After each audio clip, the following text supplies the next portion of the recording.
Thomas Paine, Sam Adams, Benjamin Franklin. These men spoke up for what they thought was right. From their courage came such documents as the Declaration of Independence and the Constitution of the United States. From their willingness to speak what was sometimes unpopular but right, we enjoy such liberties as freedom of speech, the right to keep and bear arms, and freedom of religion. There are those who still wish to oppress our freedoms, and there are still patriots willing to stand up and defend life, liberty, and the pursuit of happiness. Men like Zeb Bell, who honor our founding fathers and what they stood for. It's now time for Zeb at the ranch, speaking up and defending your freedoms. Brought to you by Magic Valley Les Schwab Tire Centers and all of the other great advertisers on the program. And now, Zeb Bell. This is for all the husbands in the audience this morning. Pay close attention, please. The speed in which a woman says nothing, when asked what's wrong, is inversely proportional to the severity of the huge storm that's coming. Amen. Good morning. Here comes Kate Smith and God Bless America. Followed by a patriot with our Pledge of Allegiance. Come on, call in. Good morning.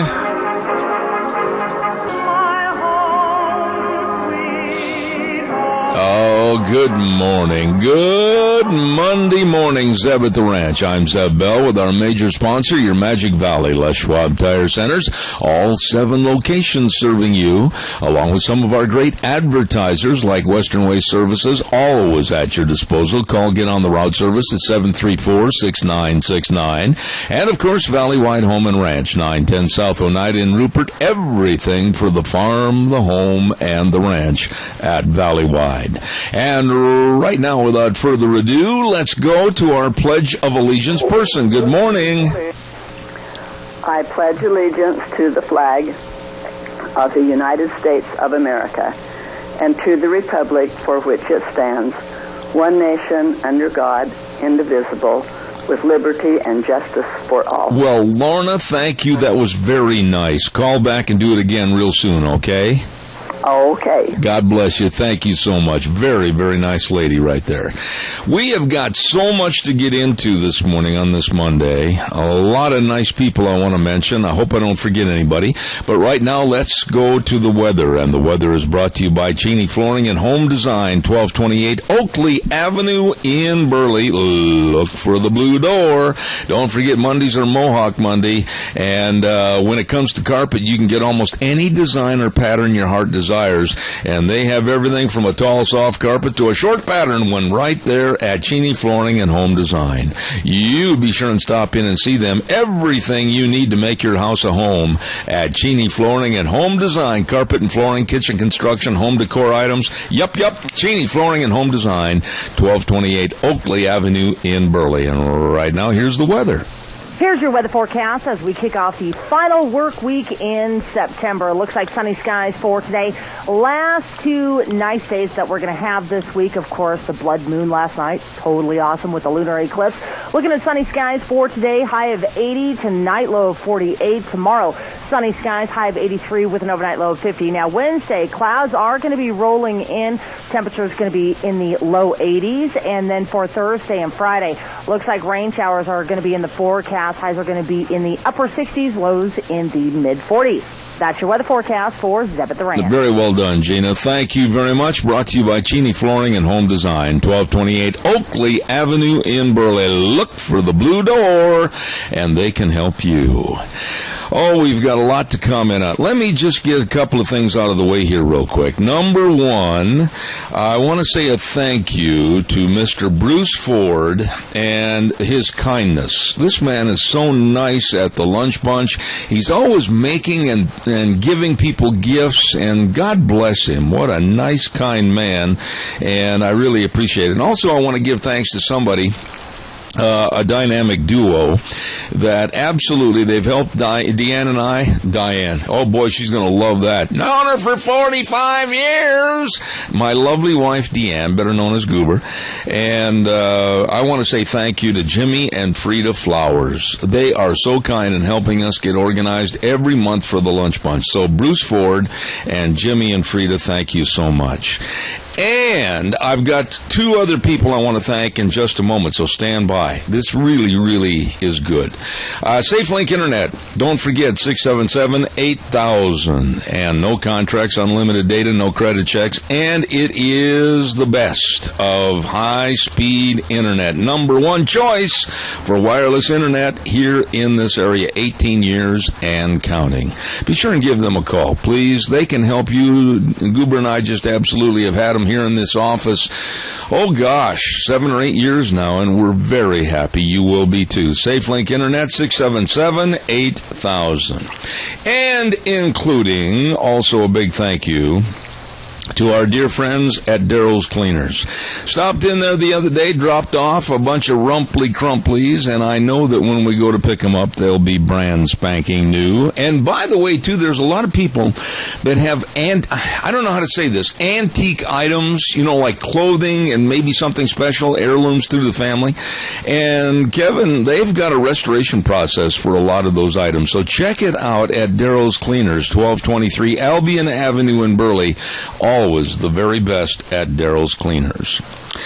I also want to acknowledge that over the weekend, Deanne and I were given 2 absolutely phenomenal cakes and candy. First of all, Dorothy Silcox. If you're listening this morning, Dorothy, she is the queen of divinity candy, and that angel food cake, it was made by an angel. Absolutely fantastic. Thank you. And Nancy Cottom, that chocolate cake, I believe the proper terminology is a bundt cake, I believe. I hope I said that right. I purposely went off my diet for the chocolate cake and the angel food cake from Dorothy and Nancy. Thank you so much. God's blessings to you. That was absolutely delicious. All right, calls are welcome. 436-2244, 1-866-927-4587. And Ramsey Heating and Electric at 2600 Overland Avenue in Burley. Did you hear that forecast just a few moments ago? Lulling us into a false sense of security, because when the bottom falls out of the thermometer, it's going to get chilly. And you'd better make sure that your furnace is ready to rock and roll and serve you. So check out new clean air filters for your furnace today at Ramsey Heating and Electric at 2600 Overland Avenue in Burley. Number to call 678-0459. They can have your order waiting on the counter, where they provide warm winters and cool summers at Ramsey Heating and Electric.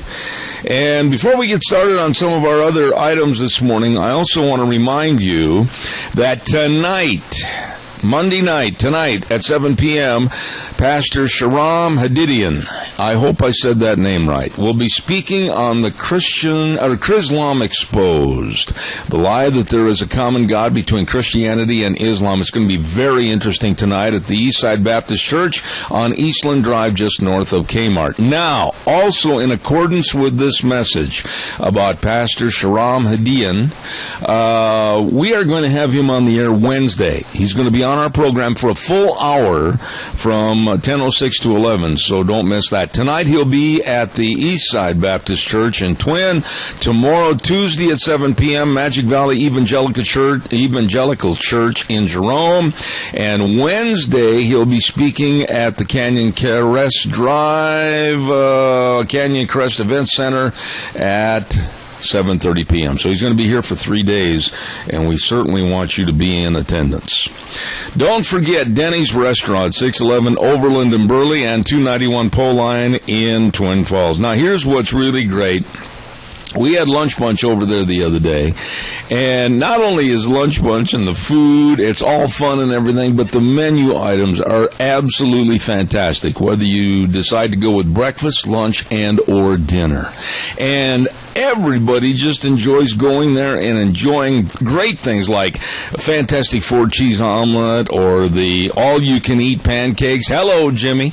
And it's just delicious. And we want to say thanks to Thomas and his crew for absolutely a fun time at Zeb's Lunch Bunch every month. And you can stop in every day at 611 Overland in Burley and 291 Pole Line Road in Twin Falls, Denny's Restaurant. That leads me up to an absolute miracle. I have never seen anybody be so good at picking the scores and the winning teams as, yep, she did it again, Rita Ramsey. She won between Oakley and Glens Ferry, the closest to the final score, and the winning team with the Grand Slam breakfast from Denny's Restaurant. So, congratulations again. It's getting to be a broken record. She's won it 3 times. She's been the closest to the final score and the winning team. So you might be a lucky winner this week, and we're going to be talking all about the big game that's picked this week for our Denny's Game of the Week, and we'll start that tomorrow. But congratulations to Rita Ramsey. Holy smokes, 3 times she's won. Don't forget your friends at Valley-Wide Home and Ranch. Like I said just a moment ago, it's hard to imagine when you're going outside in the morning, even now this morning, very pleasant outside. And I know the days are looming where we're going to step outside and, run back in, get the Carhartt jacket and maybe a bandana around the neck and gloves. Whole shooting match. Going to get cold. Well, they've got all your cold weather clothing. Flannel shirts, gloves, hats, boots, jackets, everything at Valley-Wide Home and Ranch. Yep. 910 South Oneida in Rupert. That is the place. Local people serving you with the best of warm winter clothing. So stop in and get ready today at Valley-Wide Home and Ranch. And they got all your feed needs for your livestock, too. So stop in and see them today. Valley-Wide Home and Ranch. Everything for the farm, the home, and the ranch at Valley-Wide in Rupert. I want to get really serious right now this morning. And I would very much appreciate your calls on this subject because I am not going to back down. Myself, along with many others, we're being called hate mongers. We're being called bigots. And I am not going to back down. The Times News is now into demonizing and diminishing anyone with dissenting opinions regarding the refugee center. Now, I don't know how many of you read yesterday's Sunday paper of the Times News in the op-ed page, but the big headline, religion is the last ugly defense for refugee opponents. And I read that op-ed, and I tried to be fair and balanced with my approach to condemning the op-ed that was in the paper. But I got to tell you, here's some of the things I came away with, and I want to find out if you in the audience will stand with me if you're against this refugee center, if you're against what's happening in this country with the bringing in of thousands and thousands of people that we honestly do not know who or what they are. Now, there are those in our midst that want to absolutely be protecting of Muslims. There are those in our midst that absolutely, for some strange reason, I just don't understand it, why they want to be more protective of Muslims over any other religion in this country. Now, the Times News, basically, they called my and others' rejection of the refugee program religious discrimination. Said our viewpoints were ugly. Okay, let me back up to 911. My lovely wife and I developed a friendship with a gentleman back in New York City that was a Long Island policeman. When I had flown back to New Jersey on 4 straight years to announce a huge qualifier for the United States team to go to the Olympics in the equestrian event. This gentleman that we met was like I said, policeman on Long Island, New York, and his son worked downtown in the Twin Towers as a lawyer. His son was killed when the towers collapsed. And my heart and my sympathy goes out to this man every time I think of 911. It was the absolute danger of Islam.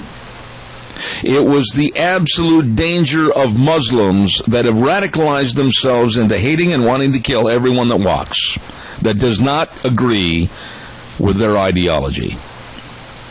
I am not going to change my philosophy based upon a silly, poorly written op-ed in a local newspaper called the Times-News, nor be swayed by the College of Southern Idaho.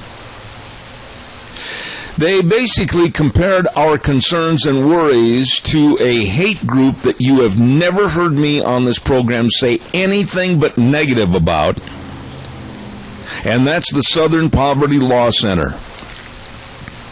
And to say or intimate that possibly those of us that do not agree with the Times-News and CSI are basically, in very simple terms, in bed together with the Southern Poverty Law Center absolutely is ridiculous, hateful, and stupid. Underline that last word.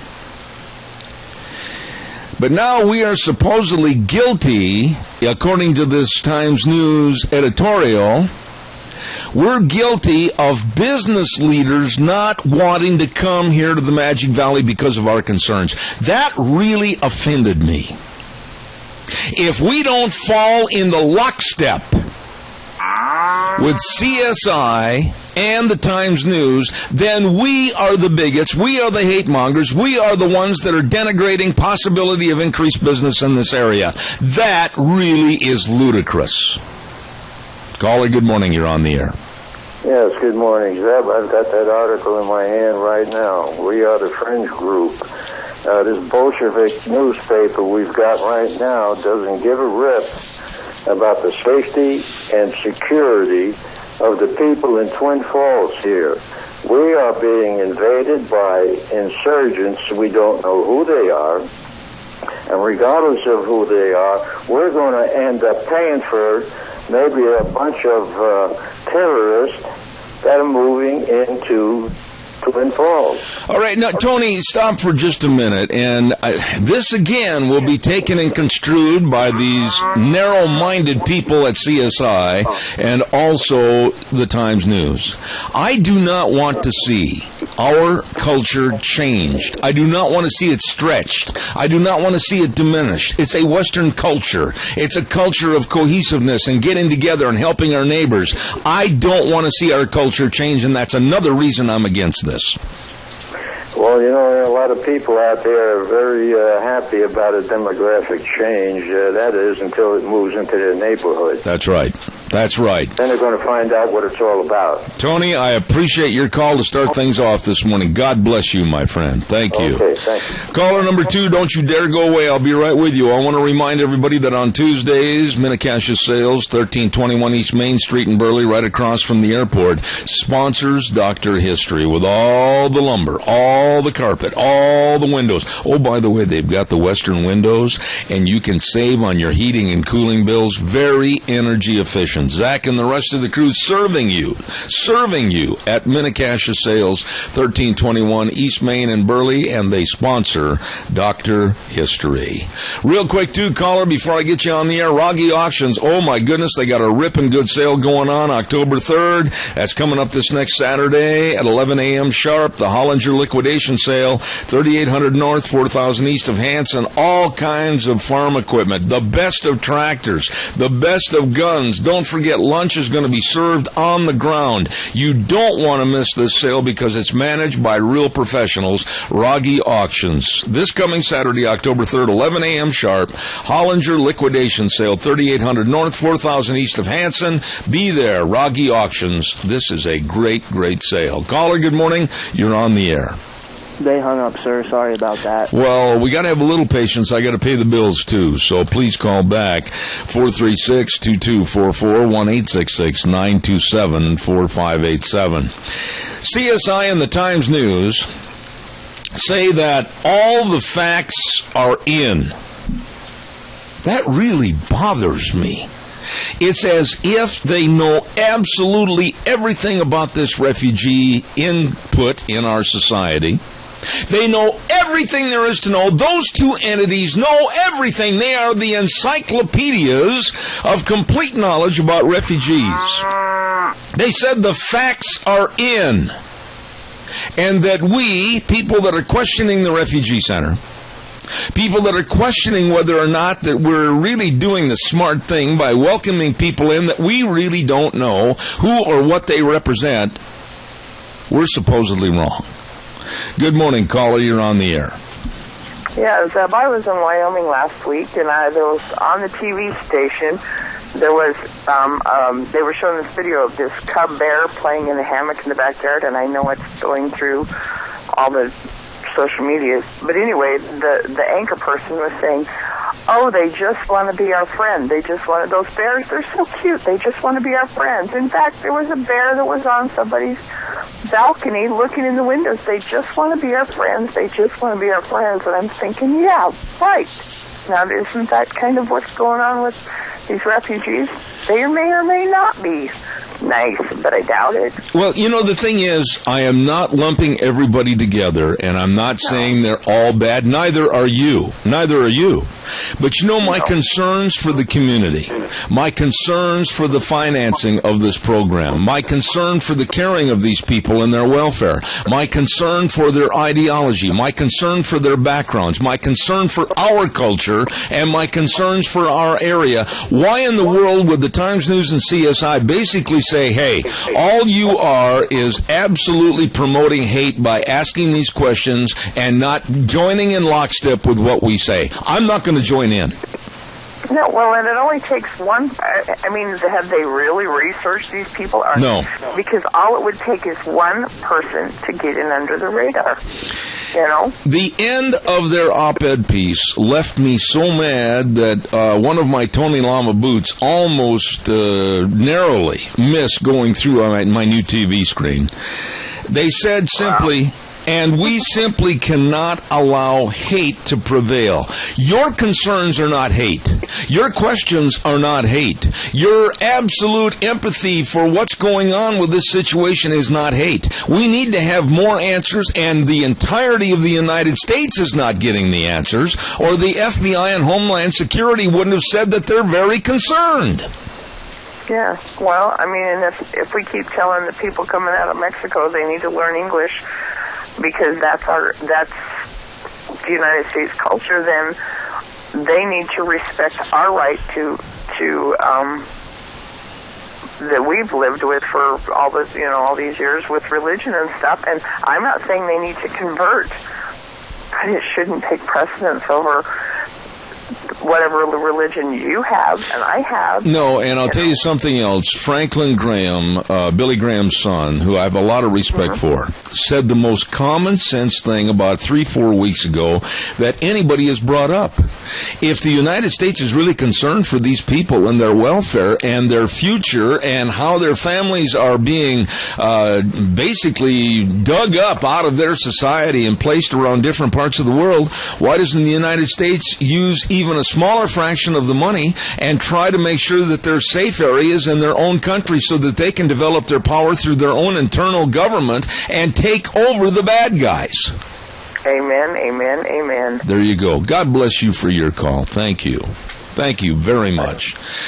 I'll take some more calls in just a few. I am furious about this. And you know me, if I am confronted by the Times News or CSI, I'm going to let them know what I think about their hate-mongering towards me and others of my opinion.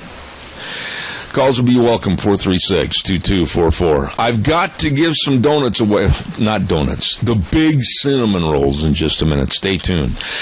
Don't forget Mount Harrison Audiology with the lovely Dr. Christine Pickup. And I've got to call her, as a matter of fact, after our program. Call her. Stay on the line. I'll be there as quick as I can. And don't forget, if you're having trouble hearing, you've got some warning signs. You don't want to miss anything around your environment. So please call for a hearing screening. I did, went over there, and I'm so glad I did. She helped me a lot.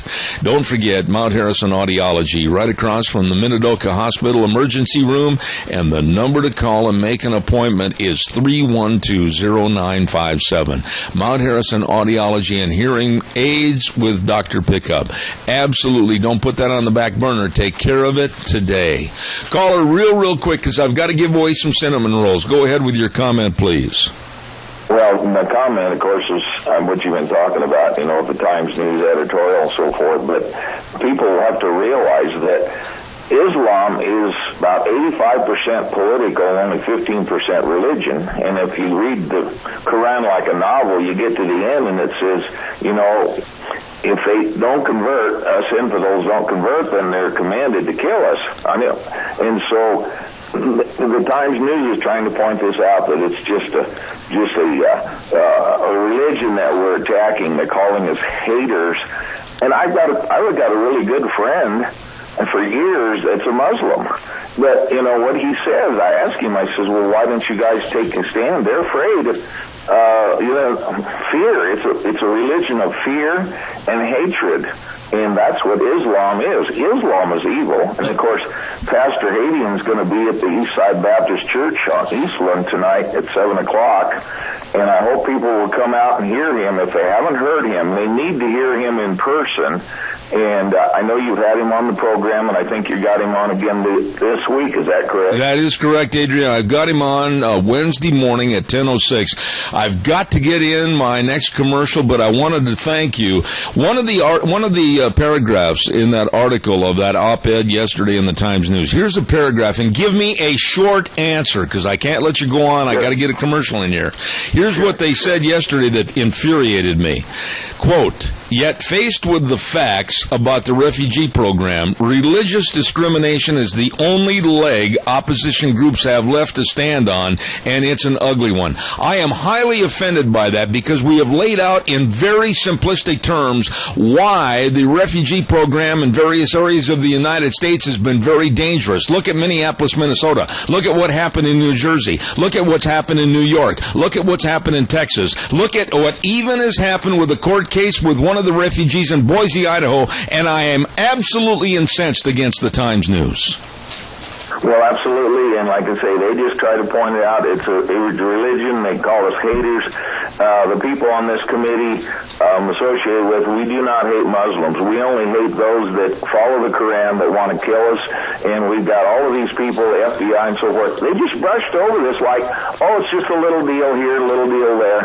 Folks, there's two kinds of jihad. One is the terrorist jihad. The other is the immigrant. Okay, I told you I had to have a short answer. I have to have a short answer. I got to run, but don't forget that meeting tonight, and I have been hitting it and will continue to hit it as long as Pastor Hadian is here in this area. Adrian, thank you so much. That holds about 450 people, so get there early. All right. I can guarantee you it'll be well worth your time to be there. If you have not heard him, if you haven't heard his particular, he's got two different presidents. I know, Adrian, I got to run. Got to go. Okay, thank you. Appreciate it. Thank you. Anyway, we'll talk to you later. All right, thank you. Don't forget Ramsey Heating and Electric offering rebates on qualified Lennox home comfort systems. Whether it's a gas furnace, air conditioner, or a heat pump, you and your family will enjoy the comfort. Call them at 678-0459 and learn how Ramsey Heating and Electric can save you money. Warm winters, cool summers at Ramsey Heating and Electric with Lennox. All right, we're going to give away some cinnamon rolls real quick to our friends at Sophie's Chatterbox. 530 East Street in Rupert. Get ready with your dialing fingers if you know the answer to this. Sophie's Chatterbox, 530 East Street in Rupert. Half dozen cinnamon rolls. If you are the winner, call ahead at 436-0354 and let them know when you're going to be coming over for your cinnamon rolls so they can be nice and hot, gooey and fresh. I love it. All right, here's the question, and it's a little tougher this morning, but think about it. On the TV show Password, remember that old TV show Password? The host was Alan Ludden. That was his name, Alan Ludden. Who was he married to before his untimely death? On the TV show Password, Alan Ludden was the host. Who was he married to before his untimely death? And I will give a clue. She's one of the funniest comedians ever on television. Caller, good morning. You're on the air. Hey, wait a minute. Stop. Turn your radio off or down right away. Okay, Betty White. Who is calling? Gary Armstrong. Gary, you're a first-time winner, aren't you? No, second. I won about 4 or 5 months ago. Oh, Gary, I can't give them to you. It's for first-time winners only. I'm sorry, I can't do it. I've announced that many times. It's only first-time winners. I can't give repeats. I'm sorry. I'm going to have to come up. That's fine. Gary, I tell you what, I certainly appreciate it. You know what?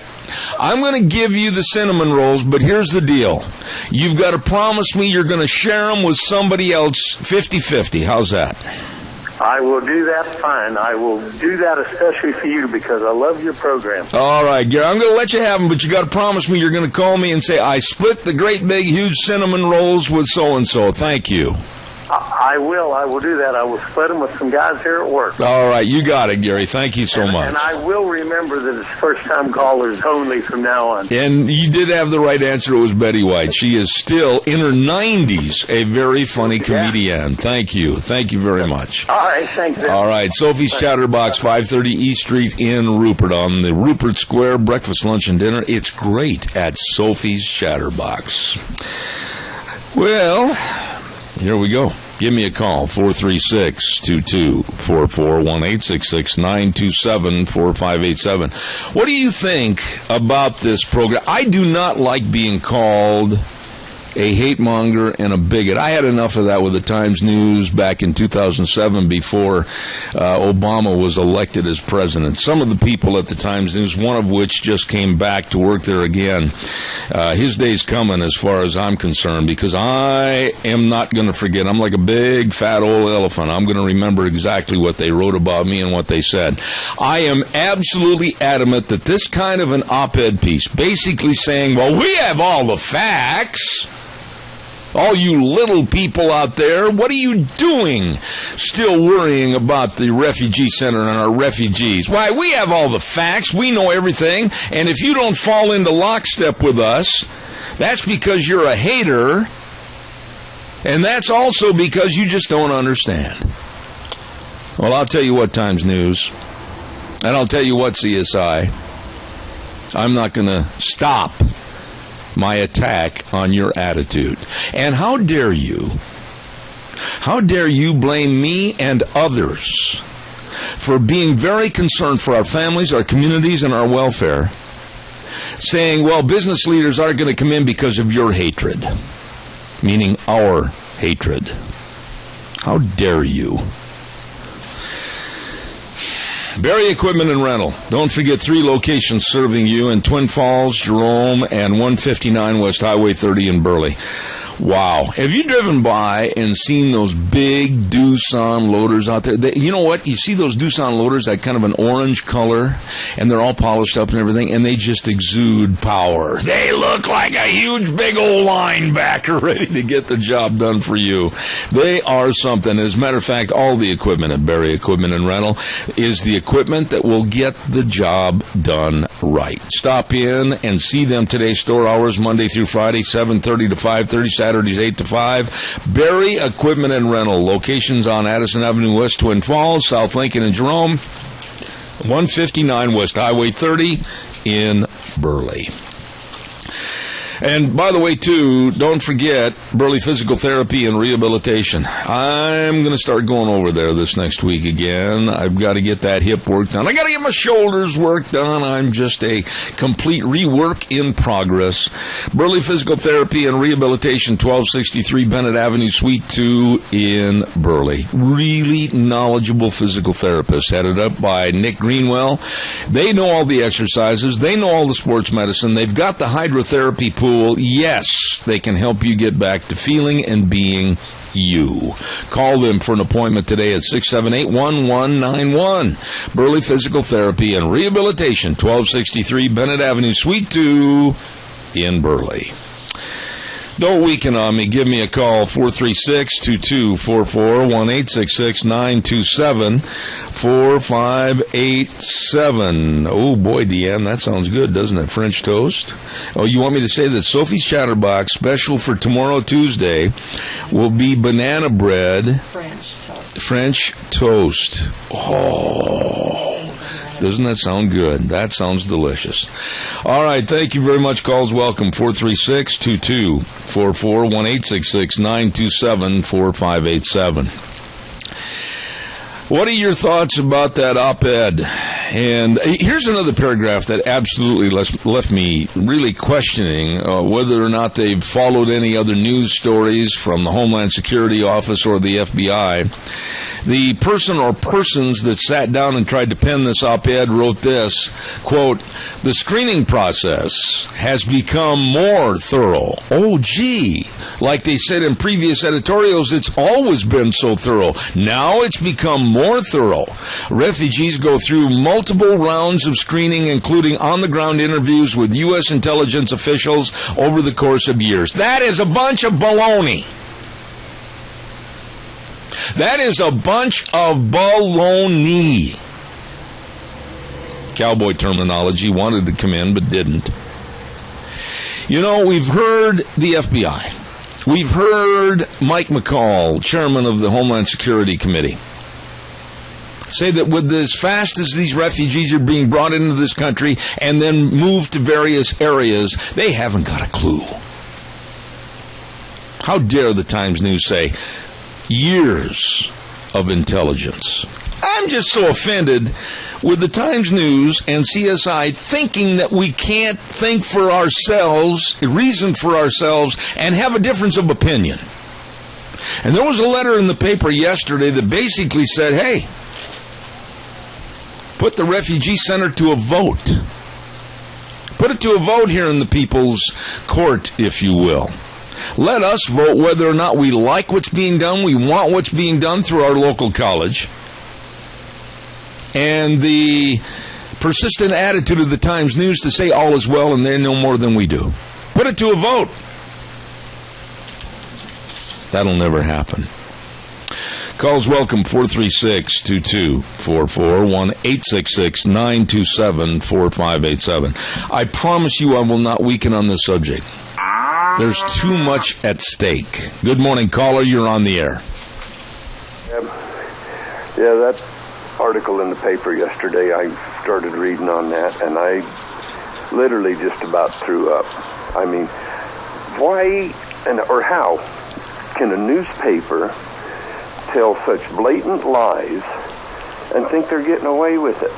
I mean, do they think everybody that reads that paper is stupid? Well, it's kind of like if you don't go along with us, we're going to demonize you and diminish you. And Doug, you know as well as I do, that is the left's mantra. That's what they thrive on, demonizing and diminishing and castigating you out into nowhere so that you're the idiot, you're the stupid person, and they are always right. Well, that's the reason they do that, and you know as well as I do, is because they have no facts to stand on. That's right. They have no facts, and there should be they should be held liable for false statements. Let me ask you a question, and caller number 2, I know you're waiting patiently. Stay on the line, but Doug, here's my question to you.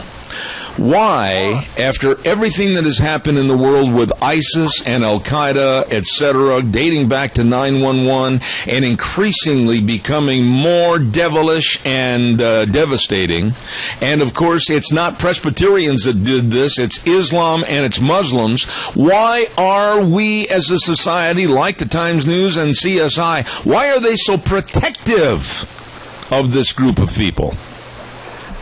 Well, my thought on that is there's a lot of them have sold their souls to the devil for the almighty dollar. And they're going to do everything they can to get the almighty dollar. But they need to remember, in the end, God wins. That's exactly right. Don't ever forget that. Doug, thank you for your call. As always, God bless you. Caller number 2, bear with me. I value your call, but you can tell by looking at your watch, I got to get my weather forecast in here. It's brought to everybody by Mad River Laser, 502 East Street in Rupert. Caller, then I'll come to you. It's not too early to be thinking about custom Christmas ornaments. You can order them now. You know you'll have them in time for Christmas. Everybody will go, wow, those are beautiful. Thanks to Mad River Laser, 502 East Street in Rupert. You stop over and see them today. Here is Gina with the weather. Here's your weather forecast as we kick off the final work week in September. It looks like sunny skies for today. Last 2 nice days that we're going to have this week, of course, the blood moon last night. Totally awesome with the lunar eclipse.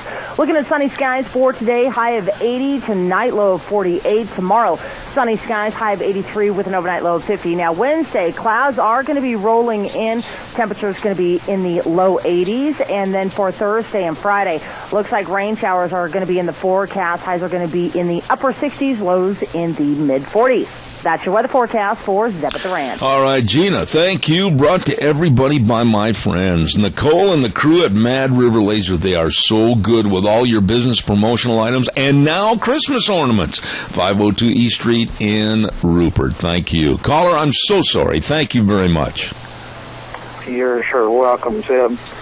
You know, you struck a nerve when you said new businesses coming in. Would you start a new business knowing that there's going to be a flow of these? And I believe that this is not going to be the last of it. No, it won't be the last. 600 right now, and there's going to be more, right? Oh, you can bet on that. Okay, would you want to start a business knowing that they're bringing people in here to the United States that hate our guts and would like to kill us? Do you want to start a business Well, like that? Keith, let me just say it this way. I am not saying that all the refugees coming in are absolutely bent on terrorism. That would be a misnomer, and I'm not intimating that at all. But what I am saying, that through the CSI Refugee Center and the Times News, basically pushing and saying that all is well in the land of Oz, they know everything about these people, they've all been vetted, that is a lie. That is a lie, and I'm very concerned. And for the Times News to come out and say that we are basically religious bigots and hate is prevalent among all of us, I am offended by that, and they better not tell me that to my face. You know, there's places in the United States, one of them that I know of is San Jose, California, where they had all these refugees come in. I think it was Vietnamese, and they just isolated themselves. They made their own community, and they do not have they don't contribute anything outside of their clan. Well, I think this will be the same situation. I am very, very upset that the Times News and CSI, basically after their so-called forum of information, now anybody that is of a different opinion, we are absolutely hate mongers and bigots. Keith, I got another call. God bless you, my dear friend. And by the way, take care of that lovely wife and her cakes. Thank you. Well, thank you. All right. Thank you so much. Caller, good morning. You're on the air. Good morning, Zeb. Yes, sir. Yeah, I think me and the other guys here in the field have been talking about this, and we all believe that really isn't any different from any of the other horse apples that the Times News has put out before. Well, I'm not going to denigrate the entirety of their publication or the entirety of everything they have in there, but when it comes to a headline saying religion is the last ugly defense for refugee opponents, no, it's not at all, and I'm offended by that because they've lumped everybody into being bigots and hate mongers just purely for that headline, and I'm not buying into it. Rodney, thank you, and by the way, you've got a birthday coming up. Happy birthday to you. Yeah, too bad I won't be at the lunch bunch, but you know what? I still think about you, and I still listen to you. All right, thank you very much, Rod. We appreciate it. I haven't been able to call much because they've got us going to Hartford. All right, take care. Thank you so much. Thank you. Okay, bye. There's another story that I want to get on here real quick this morning because it just shows the insanity of our society today. I'll take this call first. Good morning, you're on the air. Good morning. Jeff, this is completely off of the chart, but I just wanted to offer my condolences to you for losing your friend, Al Butler. I know you'll miss that voice on the air, and so will many people in this community. I lost a dear friend myself in September, and it was a shock. And I'm very sorry, and I just called to tell you that. So there you go. I can't say anything but thank you.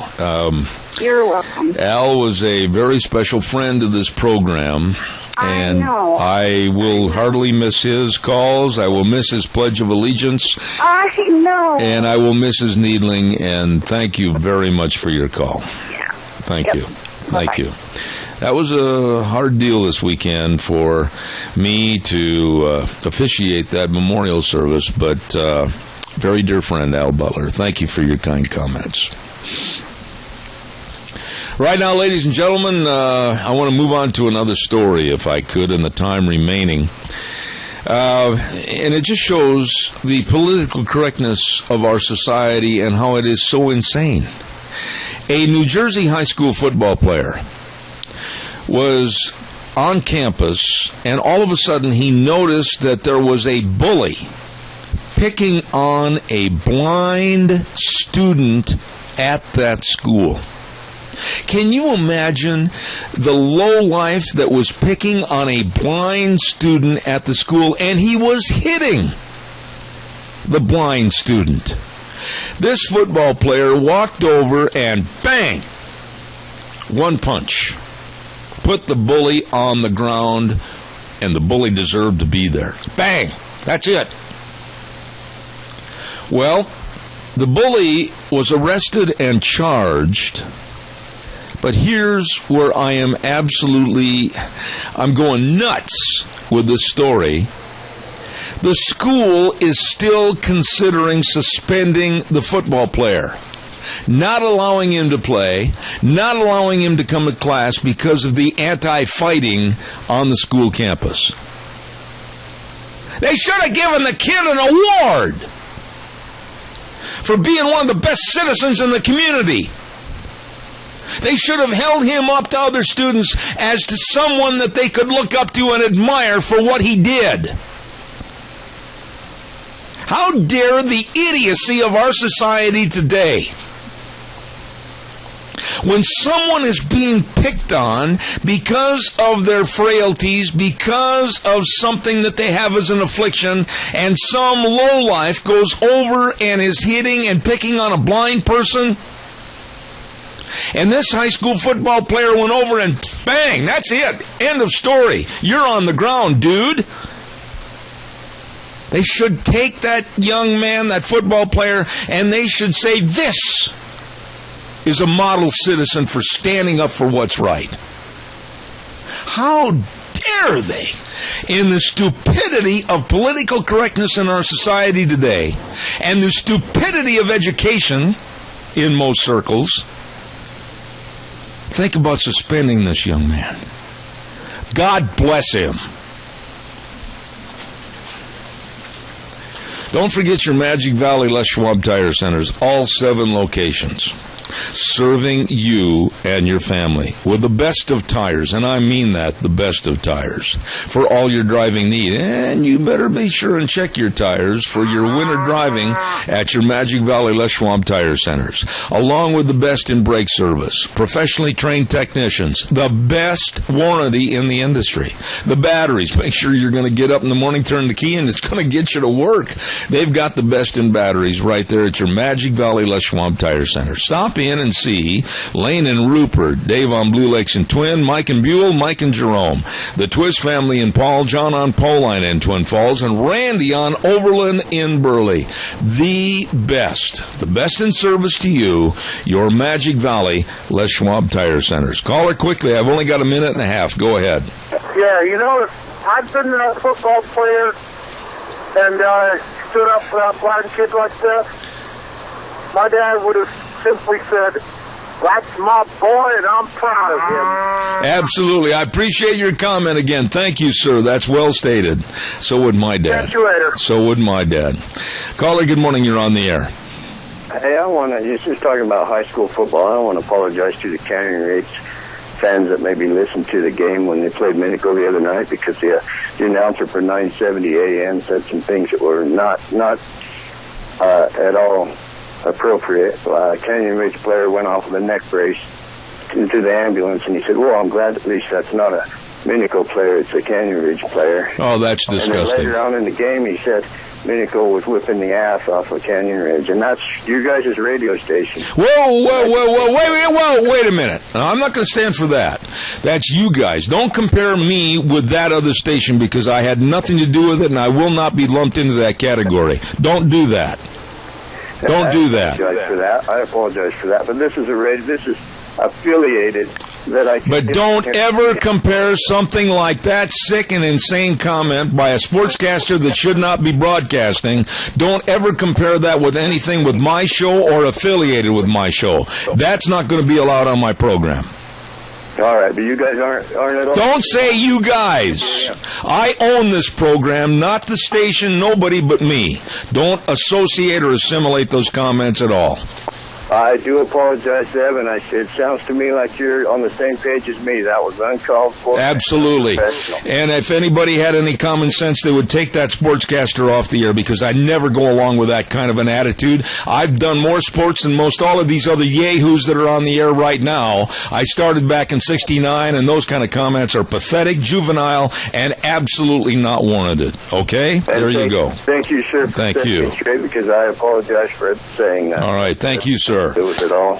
All right. Connected to you. All right, sir. Got to go. I got to run to the news. You're listening to Zeb at the Ranch. Make sure you're hearing everything. Contact Mount Harrison Audiology for a hearing screening. Call 312-0957 today. News next. CBS. I'll be right back. Oh, yes, sirree. Here we go. Hour number 2. Zeb at the Ranch. Brought to you by our major sponsor, your Magic Valley Les Schwab Tire Centers. All 7 locations serving you. And along with some of our great advertisers like Valley White Home and Ranch, 910 South Oneida in Rupert. Everything for the farm, the home, and the ranch. And our friends at Western Waste Services. From the canyons of the Snake River and all across southern Idaho, we're always at your disposal. Western Waste Services, we care about our community, our resources, and this great land. Western Waste Services is lending a hand, always at your disposal. Western Waste Services. You know, you can expect more and get more with the service from Western Waste Services, always at your disposal. The number to call to get on the route service to get rid of your garbage every week, you can almost set your watch by them. I mean, man, they're good. Locally owned and operated, 734-6969, 734-6969. It's true. They are always at your disposal. Give them a call today. Western Waste Services, always at your disposal.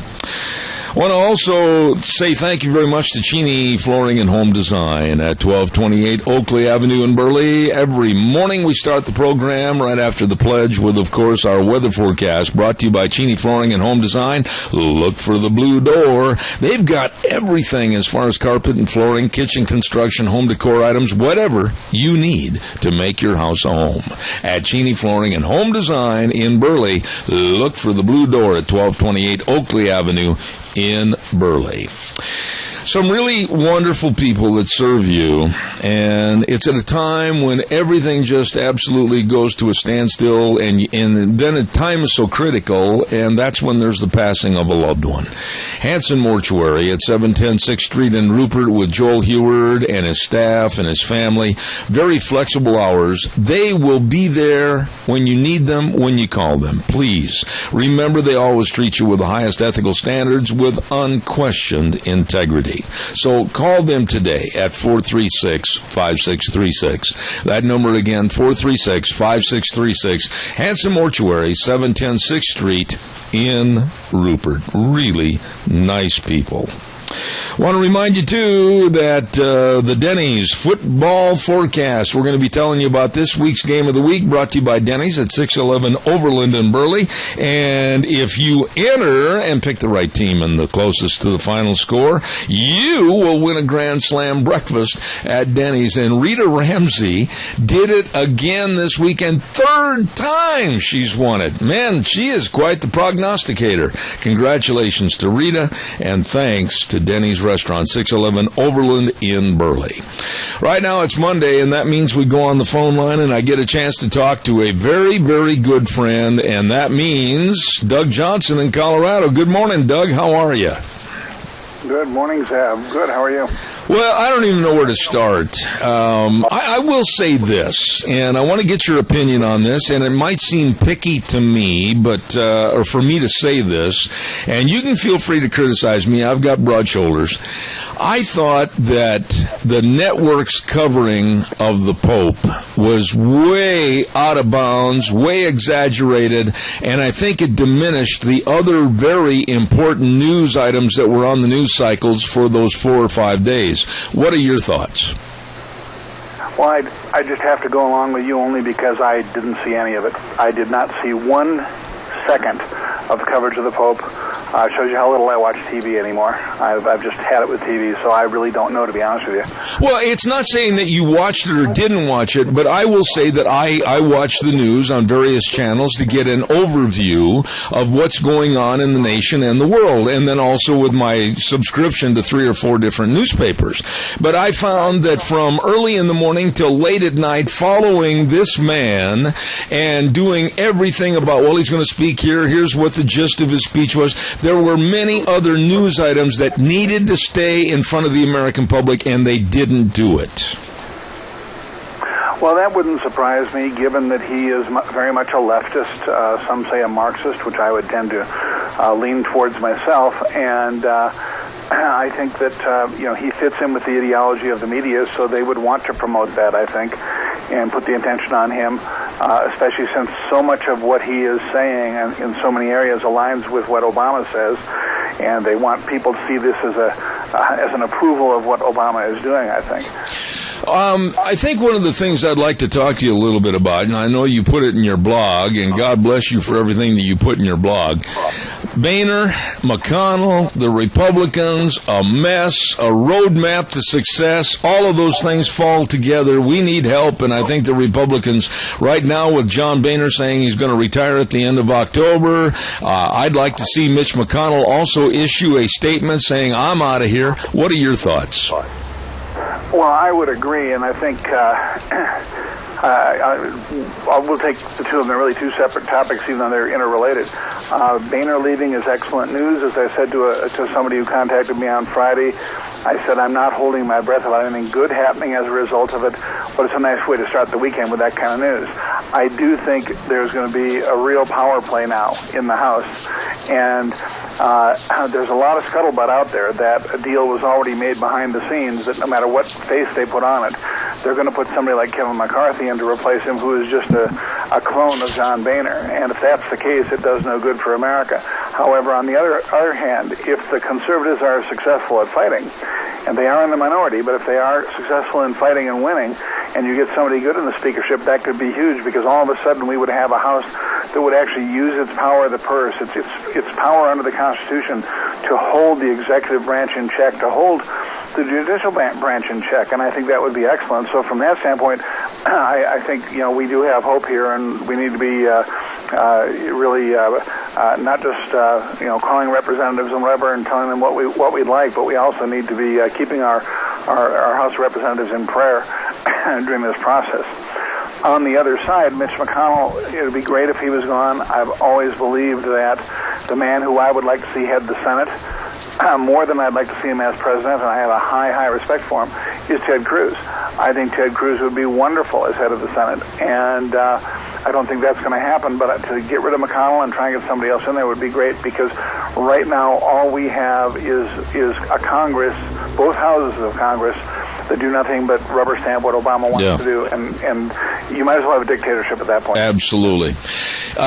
Ted Cruz, let's talk about him a little bit. It seems like he is either black or white, and I mean that as far as color connotation only. Some people like him, and the other half hate him. But for Boehner to come out and basically say to keep that quote-unquote jackass out of Washington, to me it was a low-class remark, and Boehner should, I think, make an apology. Well, he should, but of course, when he said it a couple of months ago here in Colorado at a meeting and it hit national news, he wasn't willing to apologize then either. I don't think he's going to. My view is that Boehner believes that by making a comment like that, he's not just lashing out at a man he hates, namely Ted Cruz, but he's hoping that he will have enough clout for people to say, we don't need this man around, and they'll get him out of Washington. Ted Cruz is the perfect example of the kind of person we need in Washington, because he is looking out for what's best for the people. He's truly there to serve the people. And I think there are a few people like that there, and these are the people we need to elevate and put in the positions of power. It's the people like Boehner we need to be rid of, because they've destroyed this country. And so I think that what we're going to hear now from John Boehner, besides his efforts to make sure he puts through Obama's agenda as much as he can before he goes, I think what we're going to hear is nothing but sour grapes against those who really forced him out. Yeah, I agree. Let's talk a little bit about your take with the top three. Donald Trump, Dr. Ben Carson, and Carly Fiorina. These are three people that have never been involved in politics to this extent before. I mean, they are neophytes, but yet they're tipping the world upside down with the poll numbers, etc. And yet, here's old Jeb Bush, about 6 or 7% of the voting populace, and his people that are sponsoring him, some of his main donors have said, hey, Jeb boy, if you don't turn this thing around soon, we're leaving with our money. Things are starting to get a little tough, aren't they? Yeah, they are. I think if things continue on the path they're on now, and we got a year to go, actually more than a year to go to the nomination, I think that it can certainly change a lot. But assuming they stay on the path they're on now, I believe Bush won't even be in the final running for the nomination, and I think the final three who will be vying for the nomination will be Donald Trump, John Kasich, and Marco Rubio. And the reason I believe John Kasich and Marco Rubio, they're both strong establishment Republicans, although especially Rubio pretends not to be, and some people foolishly buy into that. But Rubio and Kasich represent two huge voting bloc states. The Republicans believe they need Ohio and Florida. That's why they wanted Bush. They thought he could bring them Florida. So I'm sure they hope that, or will then turn to them, hoping one of them can rise to the top. And it would be bad for the country. I don't think any of the solid conservatives like Ted Cruz really will make it quite that far. I think they'll make it in the final tier, but not the last three, is my personal view. So I think it's going to come down, if things, like I say, continue the way they are, Zeb. I think that's where we're headed right now. Now, you did mention Ben Carson, Carly Fiorina. I think they're having a huge impact on the race, but I think people need to wake up. A lot is coming out finally. I've been warning for a while. I was initially impressed by her, but the more I learn, the more study I do, the more I found out Carly Fiorina is nothing but an establishment Republican. She believes in man-caused climate change. She believes in cap and trade. She thought the TARP bailout was good, but not big enough. She supported Sonia Sotomayor for her as Justice of the Supreme Court, and the list goes on and on. And this is not the kind of person we need. We need somebody more like a Ben Carson or a Donald Trump or a Ted Cruz. Let's talk about Ben Carson, and I really would appreciate your remarks. I listened to his speech regarding the possibility of a Muslim president in this country. I listened, I recorded it, I have it right in front of me, I've got the transcript. He said what I have said on my program for a long, long time in regards to a Muslim president, in regards to Muslim leadership in this country, and also in reference to what that imam said on ABC News about a year ago. In my lifetime, there will be an Islamic flag flying over the White House. All of these things are very, very concerning to me. And Dr. Ben Carson, I think, is standing firm on his statements with ABC and other networks. What are your thoughts?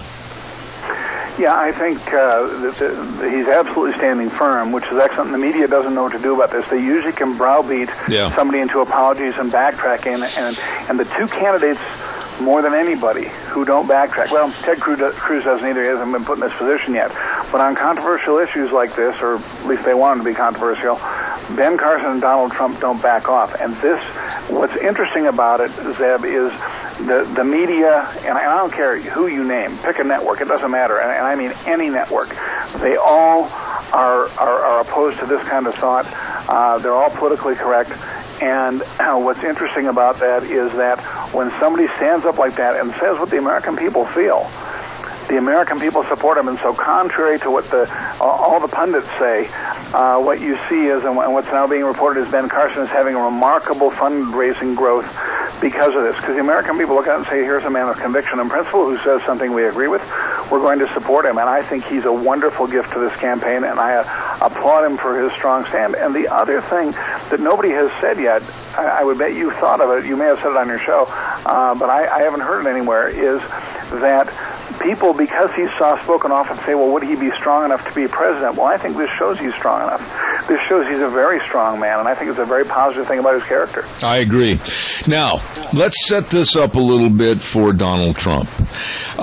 In my opinion, you might not agree, we have seen over the last 10 days, especially during the time that the Pope was visiting here to this country, a diminishment, a profound diminishment of the value of his possibility of being president. Every single network has downplayed Donald Trump to the point where I think they have helped contribute a lot to the diminishment of numbers at the polls, etc. Your thoughts about Donald Trump? Are we seeing a flame out thanks to the media?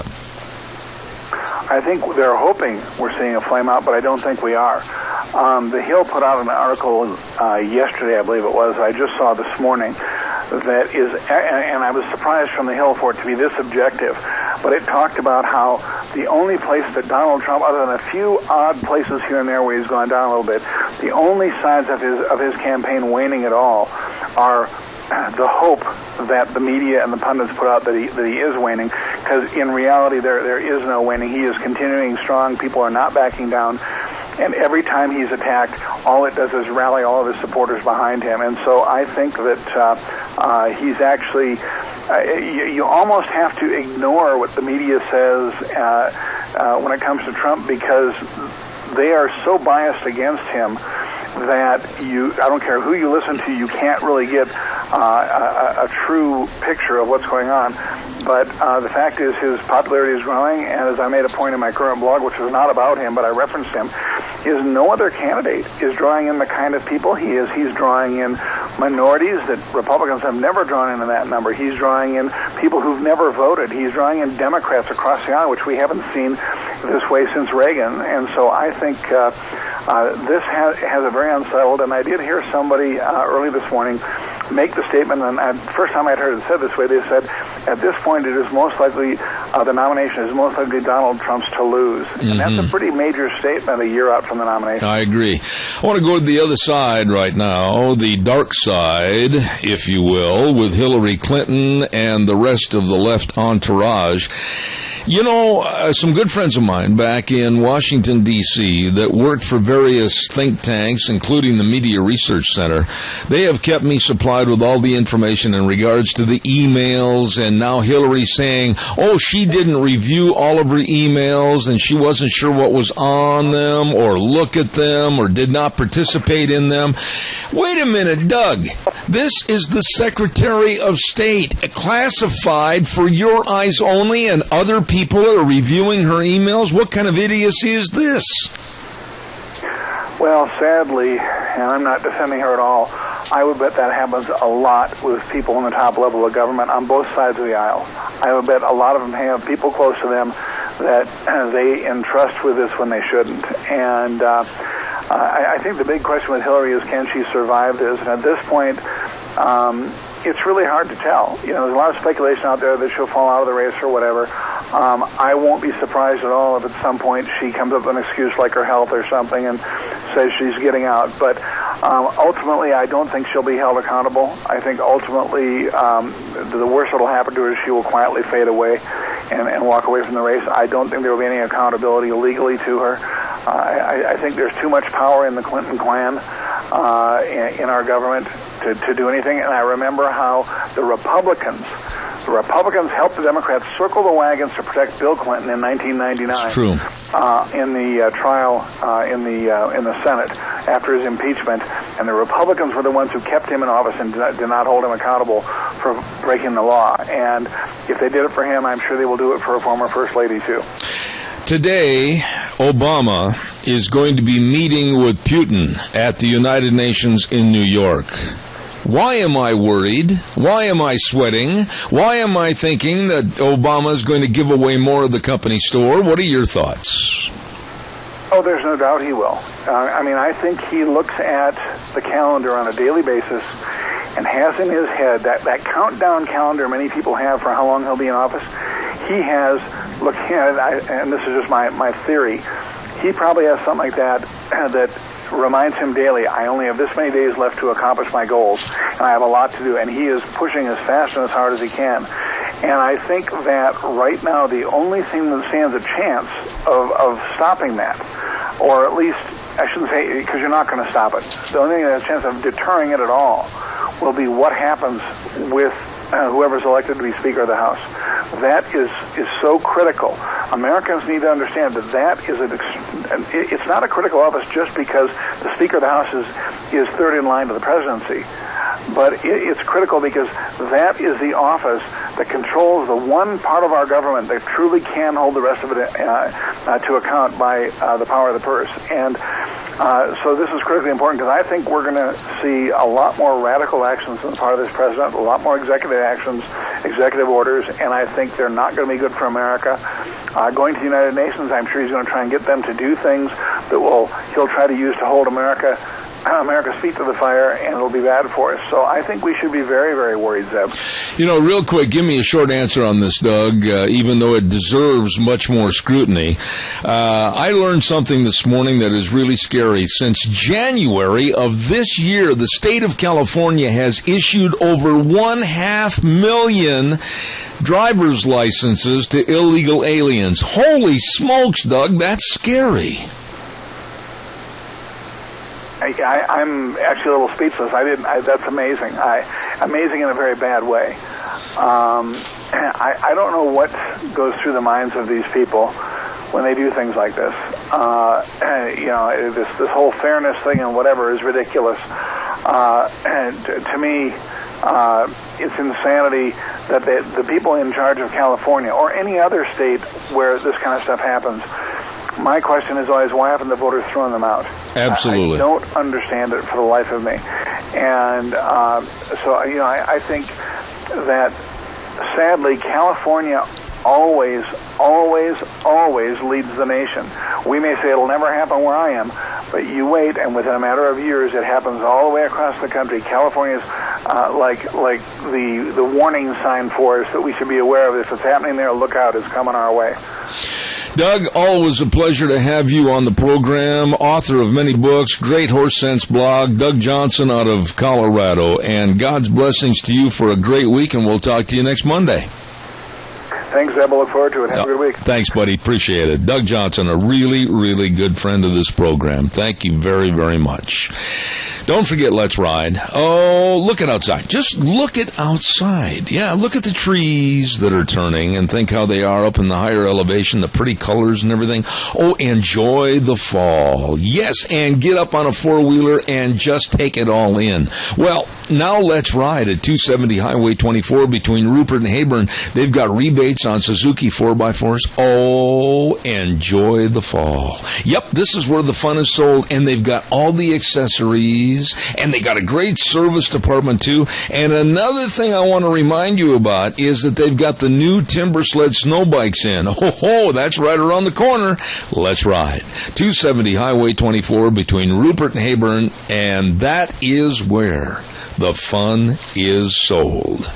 Hey, by the way, talking about selling something, I want to talk to you about an auction company that is doing an absolutely jam-up first-rate job, and that's Rogge Auctions, LLC. Yes, sirree, they've got a ripping good sale going on this next Saturday, October 3rd, starting at 11 o'clock, lunch served on the grounds of the Hollinger Liquidation Sale, 3800 North, 4000 East of Hanson. I mean, as I said, this is a liquidation sale. They are going to have absolutely a lot of great tractors and farm equipment and guns and all kinds of items, first-class equipment, right there at this sale. Don't forget, it's going to start at 11 o'clock sharp at 3800 North, 4000 East of Hanson, the Hollinger Liquidation Sale, this coming Saturday, October 3rd, managed by Rogge Auctions. Don't you miss it. It's going to be a good one. We are going to have the Alliance Defending Freedom on our program in just a few moments with Carrie Kupek stand by. And then at 9:46 this morning, we're going to be talking to the SCOW's answer man, Jeff Poole. So stay tuned. Don't forget Cameron and Siemens Insurance. You know, too many times when it comes to insurance, we always put that on the back burner. Well, I'll get it next week. Well, I'll get it a week from next Thursday. Okay? Don't. Life insurance, health insurance, retirement planning, employee benefits need to be addressed now. You don't know what tomorrow is going to bring, and you want to make sure that you and your family, your business are protected. Contact them today. Very accessible and devoted to helping you. Cameron and Siemens Insurance, Highway 24 in Rupert, 436-4424. Really, really good people. Oh, and another news note here real quick before we get Carrie on the phone. I want to remind you, too, that Ramsey Heating and Electric offering rebates on qualified Lennox home comfort systems. Whether it's a gas furnace, air conditioner, or a heat pump, you and your family will enjoy the comfort. Don't forget, call Ramsey's at 678-0459 and learn how Ramsey Heating and Electric can save you money. Warm winters and cool summers with Ramsey Heating and Electric and Lennox. Let's go to the phone lines right now, and I get a chance to talk to one of my favorite people on Mondays, and that's, of course, the lovely Carrie Kupek with the Alliance Defending Freedom. Good morning, Carrie. How are you? Good morning, Zeb. Doing well. How about yourself? Well, we're hanging in, hanging on, and I'm just stumped as to why more politicians aren't just throwing their hands up in the air and saying, wait a minute, their fathers, their uncles, their grandfathers, their aunts, etc., that are sitting in power back in Congress, why can't they see through this false, phony charade of Planned Parenthood and say, hey, wait a minute, the money would be much better going to other sources. Let's just cancel them. Why can't that happen? It's really hard to say. You would think that in light of what these videos have shown the American people, they have shown Planned Parenthood engaging in the harvesting and trafficking of baby body parts, that one would say, you know what, there's a better option for our taxpayer money. It should be going to these public health centers that actually provide health care for women without engaging in these horrific practices. But it's taking a while for the American people to wake up. But I will say that the resources that are being put out there, the maps that are showing that these public health clinics outnumber Planned Parenthood facilities 20-1. I think people are realizing that there is a common sense win-win solution, and we're seeing more and more politicians making that point. Carrie, and this is a speculative type question, but are we as a society right now, in your opinion, and you work with these issues every day, but are we becoming so immune to the horrors and the dangers and the absolute insanity that's going on that we just basically can't see the forest because of trees in the way? I would hope not, and certainly there's no excuse for that, especially with what these videos have shown. And it's interesting, tomorrow Cecile Richards, the president of Planned Parenthood, will be testifying before Congress. Now, to my knowledge, she has never done that before. So this is going to be a big deal tomorrow morning, and we're going to hear straight from her and her attempt to defend these barbaric practices that are just so explicitly shown in these videos that Center for Medical Progress put out. And we will see how the hearing goes. And again, there's such a common sense solution here. I think Planned Parenthood received $528 million alone in taxpayer money last year.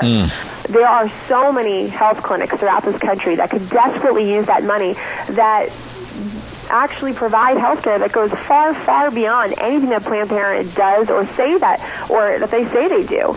And so the money should go there. Women can go there. And we're actually, tomorrow morning before the hearing, we will be having a press conference here at Alliance Defending Freedom, launching a new website, called getyourcare.org, which will allow women in every single state to go to this site and see the public health community clinics that are available to her, that she can go as an alternative to Planned Parenthood. What about that Iowa poll? I want you to go over that again for me, would you please? Yeah. So we commissioned a poll out in Iowa to see what people were thinking about these videos, and it revealed some very interesting things. For instance, 70% of Iowans agree that Congress should help community clinics provide affordable and comprehensive health services. However, continuing to fund Planned Parenthood, which is obviously, like I've been saying, currently under investigation for the sale of baby body parts, is not the way to do it. But you had 69% of Iowans agree that taxpayers should not subsidize an organization like Planned Parenthood. And again, the government should redirect the funding to those public health community clinics. And then finally, 64% of Iowans agree that Congress should end altogether taxpayer funding to Planned Parenthood. And again, this doesn't mean that Planned Parenthood is shutting down. They can continue to operate using the almost $700 million in annual revenue it takes in that they receive from private sources. Carrie, I'm quite a bit older than you, but I thought about this after a program that you and I had about 2 weeks ago. And it was a highly emotional program regarding Planned Parenthood, etc., and the barbarism that's going on.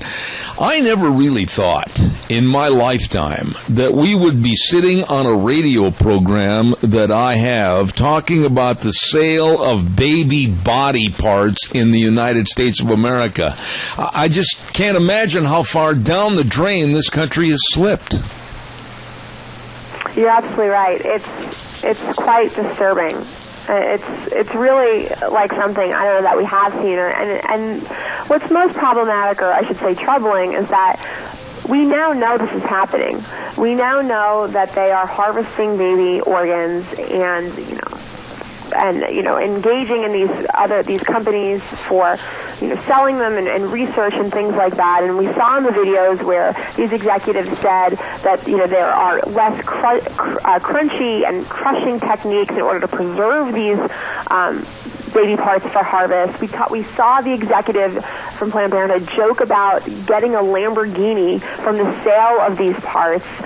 We've seen executives joke about getting an intact baby to these labs, and how some of the lab technicians, quote unquote, can't handle it because it's so disturbing, and she laughed about that. So I don't know what it's going to take. If we can't act as a nation now in light of what is quite literally in front of our faces, I don't know that we ever will. Is it going to take a change of leadership? Is it going to take a demand from the American public? What's it going to take to get things back on a keel of decency and morality and some values in this country? I mean, when I talk on this radio program, I almost come to tears when I start thinking about having the sale of body parts and talking about babies with partial birth abortion being wheeled on a gurney into a closet, left to transpire. I just can't handle it anymore. What do we as a public need to do? How can we show our outrage? We need to show our outrage. Exactly what you're saying. We need the American people to be contacting their representatives and their senators, letting them know how they feel. We need our American people to be contacting the corporate donors and say, hey, we're not going to stand for businesses in our country engaging in such barbaric practices, of the unborn. We need the American people to be, making sure that their elected officials are accurately representing what it is they want. And I'm convinced that, if people got upset enough and moved and acted, Congress would reflect that. And people can do that in a lot of ways. They can vote a certain way. They can vote for candidates that support life and have a great record for doing so. And the time is now. The time really is now. And especially in light of these videos, especially in light of the fact that Cecile Richards herself will be testifying before Congress, it's really time for the American people to really act. Carrie, I was just thinking locally, we've got a Planned Parenthood in Twin Falls, and I'm sure there are many within the area that you're talking from right now. And I'm sure that they listen to the various radio programs and talk shows across this country, and then they go to the powers that be, the mayors, the city council, and everybody else, contact their legislators, and they say, oh, those radical right-wingers, why, they don't know what they're talking about. We're here to serve the community. We're here to serve women. And they just kind of salve over everything, and then nothing gets done. It's, again, very sad. As Marco Rubio put it recently, this is a human rights issue. This is a gross human rights injustice. And certainly we should be addressing it. This should not be a partisan issue. This should not be a Republican issue. This should not be a Democrat issue. This is, as Carly Fiorina said in the debate, this is about the character of our nation. And that's really the bottom line. It is. And I want to say a great big thank you to you, Alliance Defending Freedom, and all the attorneys, yourself personally, for keeping up on these issues and alerting me every week as to what's going on with changes, etc. Tell my audience exactly how they can follow this and other stories with the Alliance Defending Freedom. They can go to adslegal.org. And on that page, they can go to Planned Parenthood, the whole story. And then they can also look at this new website that was just launched called getyourcare.org, which will show state by state the thousands of public health clinics that are available that are a wonderful alternative to Planned Parenthood facilities. Absolutely. And we have a quick call, Carrie, before you go. Let's take this call with a question. Go ahead, caller, please. Yeah, just a comment. I get the Post registered out of Idaho Falls. In their Jeer column about the raw Labrador being opposed to Planned Parenthood and so forth, here's a quote. He says, here's the problem. None of the $529 million Planned Parenthood gets in federal grants is spent on abortion.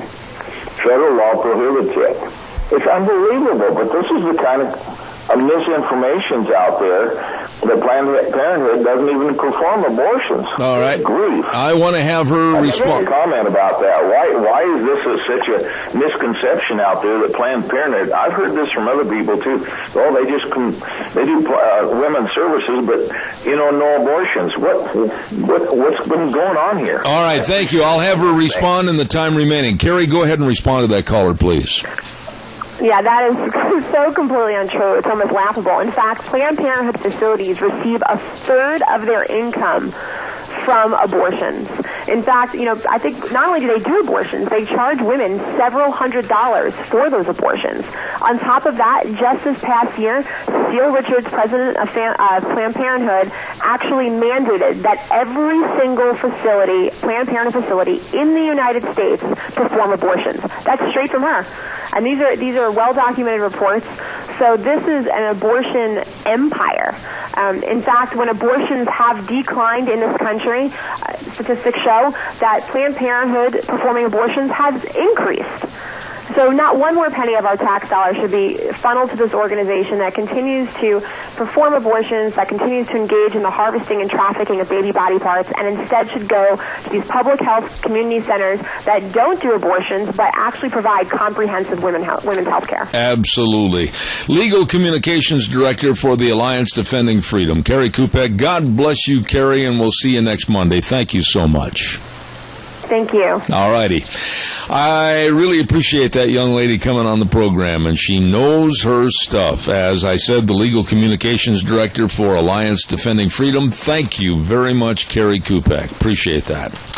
We have got to get a weather forecast in here, and the weather is brought to you by Duck Uglies, 163 West Highway 30 in Burley. If you're hungry, I know a place to go. If you want great entertainment, I know a place to go. Want to take the family? I know a great place to go. Duck Uglies. Absolutely. You're going to love the menu. You're going to love the specials. And like I said, the entertainment is great at Duck Uglies, 163 West Highway 30 in Burley. And right now, here's Gina with the weather. Here's your weather forecast as we kick off the final work week in September. It looks like sunny skies for today. Last two nice days that we're going to have this week, of course, the blood moon last night. Totally awesome with the lunar eclipse. Looking at sunny skies for today, high of 80 tonight, low of 48. Tomorrow, sunny skies, high of 83 with an overnight low of 50. Now, Wednesday, clouds are going to be rolling in. Temperature is going to be in the low 80s. And then for Thursday and Friday, looks like rain showers are going to be in the forecast. Highs are going to be in the upper 60s, lows in the mid-40s. That's your weather forecast for Zeb at the Range. Gina, thank you very much. Brought to you this hour by Duck Uglies, 163 West Highway 30 in Burley. Great food, great entertainment at Duck Uglies. Thank you very much. I want to take a moment, and I want to refer back to what we've been telling you about for the last couple of weeks. We are going to have on Wednesday's program Pastor Shahram Hadian, and this is the man that left Islam, told him goodbye, and became a Christian. And he's coming back into this area tonight. Put this down for tonight at 7 p.m.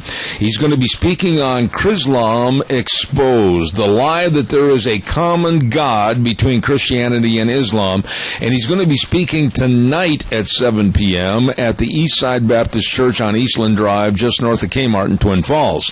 Tomorrow, on Tuesday the 29th at 7 p.m., tomorrow, he's going to be speaking on the same subject, Chrislam Exposed, at the Magic Valley Evangelical Church at 821 East Avenue H in Jerome. And then on Wednesday night at 7:30 p.m., he's going to be speaking on the subject, Unveiling the True Face of Islam, a wake-up call for the world. And again, this is Pastor Shahram Hadian, and I am going to have him on this program on Wednesday at 10:06. So we're going to have a chance to visit with him, find out more of what's going on in this country. I'm going to ask him quite frankly, about the refugee center in Twin and the worries of having these refugees come in. There is no holds barred. We're going to go after this on Wednesday, but I urge you to put those on your calendar. Tonight, 7 p.m., tomorrow night at 7 p.m., and Wednesday at 7:30. He's going to be here 3 days in the Magic Valley. Don't forget that. Pastor Shahram Hadian,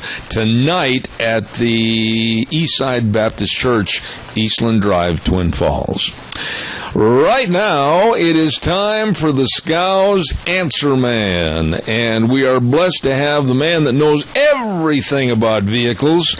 Man, I'll tell you what, he's forgot more about cars and trucks than I'll ever know, and that's, of course, Jeff Poole with Scows CarQuest Auto and Truck Parts, Scows Incorporated, Rupert, Hayburn, and Burley.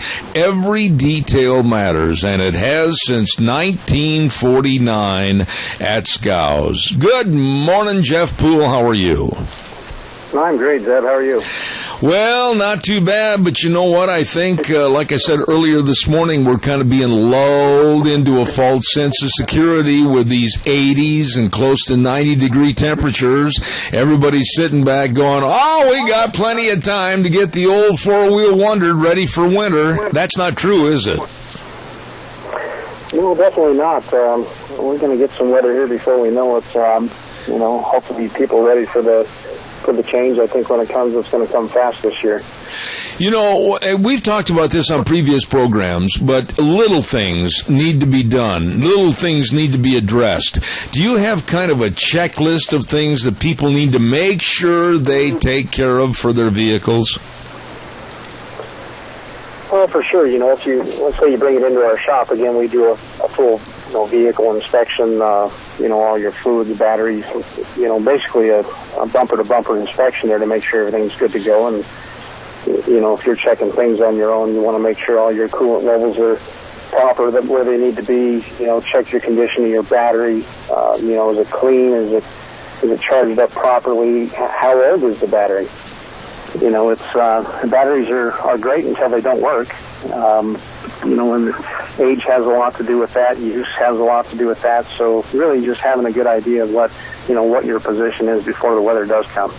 Okay, so they can bring it into Scows, and you guys can take care of saying this needs done, that needs to be done, this looks pretty good, however, you better take care of this. So it's kind of a one-stop to make sure that at least in the functional running of their vehicle, they'll be fairly safe for the winter months, right? Yeah, definitely, for sure. We've had a lot of vehicles come in for a certain problem and found something totally different. That's a service we provide for someone, a customer there. It's, it doesn't do us any good to help a customer with their current problem to find out they've got another one. Yeah.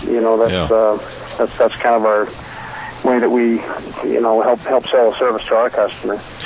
Jeff, another thing, too, that I wanted you to comment on this morning is that it's great to have the fluids checked. It's great to check the antifreeze. It's great to check the brakes and everything else. But you need something in the trunk as far as maybe some safety. Tell us about a little safety kit, and maybe they can get most of that right there at Scows CarQuest in case they get stranded on a cold winter night. What should people think about? Well, there's lots of things a person should have with them.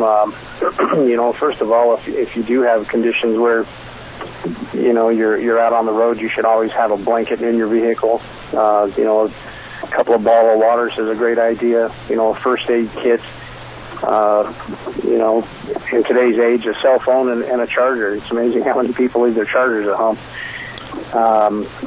Just some preparedness stuff. It's, you never get to prepare when there's a problem, or how long you're going to be there. If weather's bad for you, it's bad for everybody. So having somebody get to you could take a little time as well. What about things like flares? Absolutely, there's so many things, and especially out here where we live, they might be driving across the desert someplace. They might be on an old gravel road. They better darn sure be prepared, hadn't they? For sure. There's...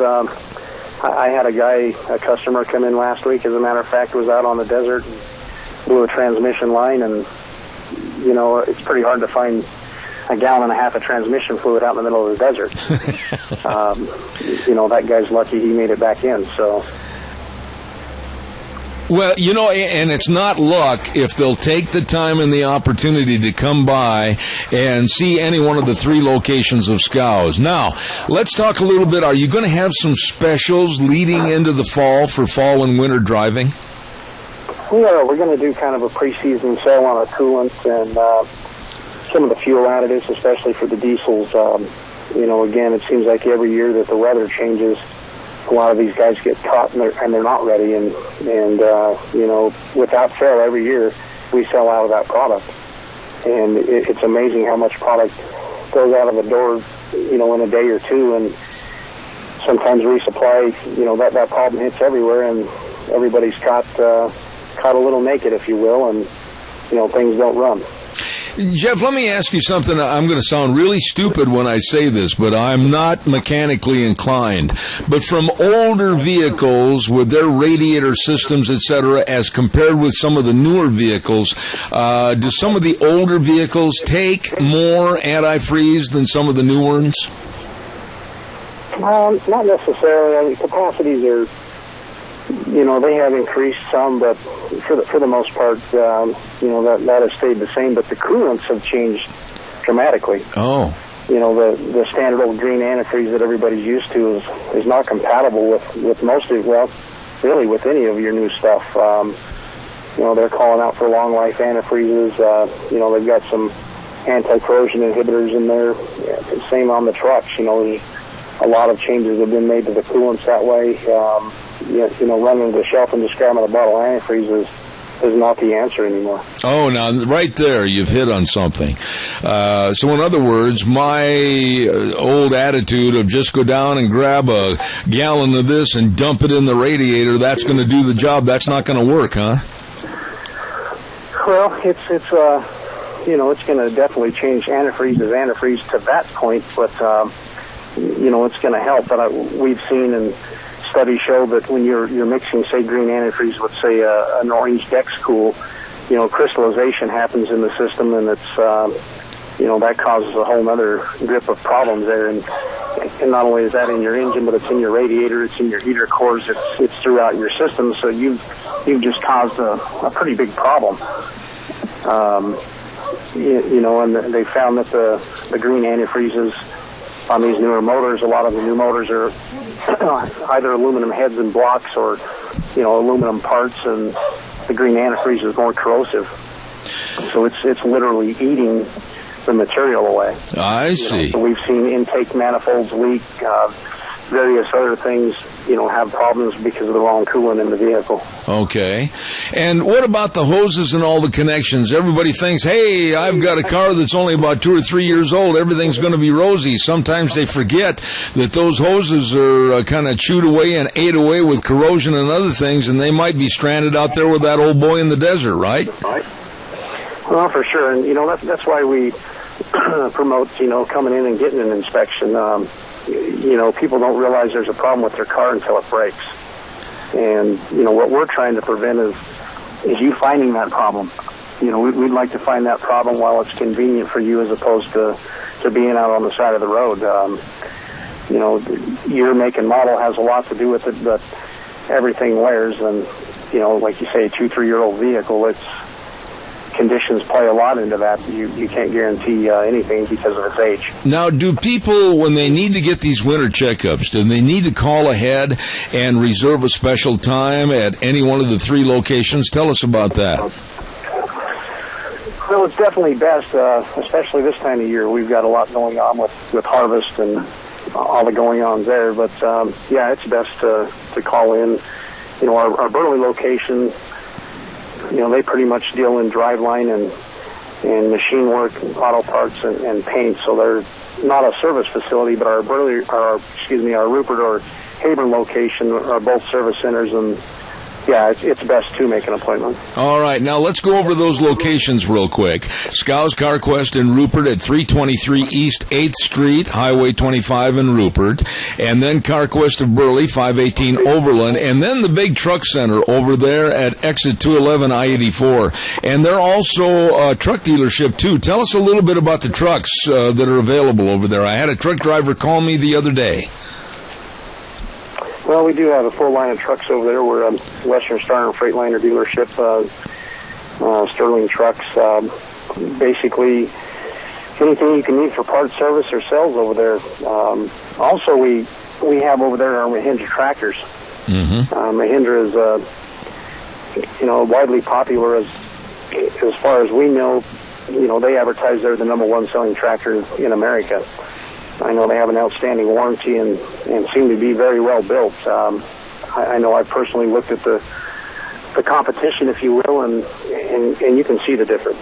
Absolutely. Jeff, I want to tell you how great it is to have you on the program, and I'm going to ask you one final question for the day, and this is really an important one. Who's going to win tonight between the Green Bay Packers and the Kansas City Chiefs? Well, Zeb, I know you're a Packers fan, and I have to tell you I'm a Vikings fan, so I do got to pull for the Chiefs, though, just because they're divisional. It might be a very short program next week. Jeff Poole, thank you so much on behalf of Scows CarQuest Auto and Truck Parts. Every detail matters since 1949. Jeff, God bless you, man. Thanks for being on the program this morning. Thank you, Zeb. Have a great day. All right, thank you. He knows everything about vehicles, and I have a lot of respect for him. Jeff Poole over there at Scows. And they're the nicest people with locations in Rupert, Burley, and Exit 211 in Heyburn. Thank you very much. I had a caller call in a few minutes ago and want me to hit that again about Pastor Sharam Hadian that's going to be here tonight at the Eastside Baptist Church on Eastland Drive in Twin Falls, tomorrow night at the Magic Valley Evangelical Church in Jerome, and then Wednesday at 7:30 at the Canyon Crest Event Center, 330 Canyon Crest Drive in Twin Falls. We'll be telling you more about that as the week goes along, and he will be on our program on this Wednesday at 10:06. Okay? You are listening to Zeb at the Ranch. Make sure you're hearing everything. Contact Mount Harrison Audiology for a hearing screening. Call 312-0957 today. We're going to take a little break for a few minutes and leave this go to CBS News. We'll be back at 10:06 with Jack Euler. Don't go away. Oh, welcome back. Here we go. Hour number 3. Zeb at the Ranch, brought to you by, of course, our major sponsor, your Magic Valley Les Schwab Tire Centers. All 7 locations serving you. And some of our great advertisers, including Western Waste Services, always at your disposal. Get on the route service today. Locally owned and operated, Western Waste Services. And Valley-wide Home and Ranch, 910 South Oneida in Rupert. Everything for the farm, the home, and the ranch at Valley-wide Home and Ranch. Hey, don't forget the Chadwick Sports Grill. Today the special is, listen to this, I wished Euler was buying, Hawaiian chicken, crispy Hawaiian chicken with pineapple salsa. Ooh! Served with choice of side, veggies, and super salad. That's at the Chadwick Sports Grill, 139 West Main in Burley. Daily specials, great menu items at the Chadwick Sports Grill in Burley. Sounds great. Hey, don't forget, too, on Thursdays, we have a program that's called Cassia County School Days, and we certainly want to say thank you to our friends at Child's World at 1308 Overland in Burley. They've got everything for all the kiddies, everything at a Child's World, 1308 Overland in Burley, and along with the Ambulatory Surgery Center. Let them save you money on your surgeries. Call them at 677-8888, located at 1344 Highland Avenue in Burley, and that's Ambulatory Surgery Center along with the Child's World, bringing you school days in Cassia County. My guest is one of my favorite people and also one of my best friends, and that's Mr. Jack Euler, and he's here with us this morning. And simply put, Jack, this sage grouse issue is not going away, and now our governor's mad, and he wants to sue the federal government. What's going on? I thought we had it kind of in a good status to where they weren't going to list the bird as an endangered species. What's going on? There's a lot going on, and in a nutshell, what is going on is heavy-handed takeover by the government of public lands, and we can go into that a little bit later, but last week, as everybody knows, they stated that they weren't going to list the bird for at least 5 years, but there are several problems with this announcement. First, the decision only lasts for a period of 5 years. Second, the Bureau of Land Management and U.S. Forest Service are moving forward with new heavy-handed restrictions on millions of acres of public land across the West. And third, there is nothing to stop a floodgate of litigation by groups who are opposed to the use of public land by sportsmen, by livestock, by outdoor recreation, and any other uses on public lands. Okay, now let's just break this down a little bit, Jack. The Department of Interior has the power right now. Correct me if I say something wrong here. They have the power right now to say that you or I cannot possibly go up in the South Hills on our four-wheelers, that you or I cannot go up, and if we had cattle up there, we have to get them off of there, if they say so. They could literally close down any area they deem necessary for the sake of the sage grouse. Is that correct? That's right. And Zeb, I've said this many times, and I still say it. this bird is being used as a tool to get us off from public lands. It isn't about sage grouse. It's about ranching and grazing. Did you see this coming? That's what it is. Did you see this coming? I mean, everybody was really worried about an Endangered Species Act that would be signed for the sage grouse. Then, of course, the numbers showed that not only here, but also all through 11 western states, the habitat had been really worked, ranchers had worked, and all kinds of people had really worked hard to increase the habitat and increase the bird numbers. Did you see this coming? Well,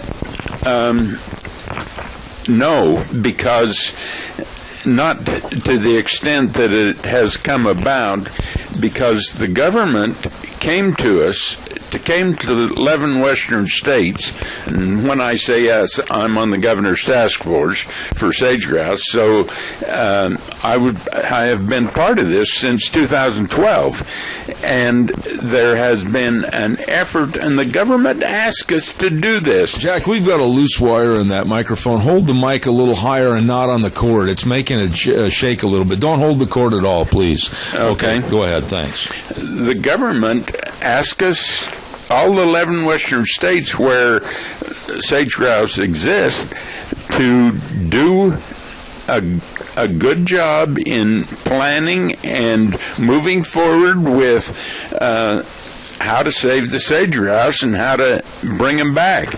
And the U.S. Fish and Wildlife Service, which is under the Interior Department, have accepted these 11 western states and their plans. And they have said that Idaho's is very good. And this is what makes the governor so mad over this whole issue, is that it has stopped a collaborative effort which the government asked us to get into in 2012, and now they're turning their backs on us. Okay, now, during the break at the news, I want the public listening to this program right now to be aware. I asked Jack in a private conversation if this scenario would apply, and I said this: the more that we actually work to help the bird and help the sage grouse habitat, the more we basically are cutting our own throats as far as our use of public lands, because the more they flourish, the more they're going to cut us back, right? That's completely true. I mean, when we finished 2.5 years' work on that sage grouse saving effort for the governor, the BLM and the Forest Service just went off on a tangent in a different direction, and we did not see that coming, because they were part of this planning process all the way. They were at every meeting, and everybody was involved.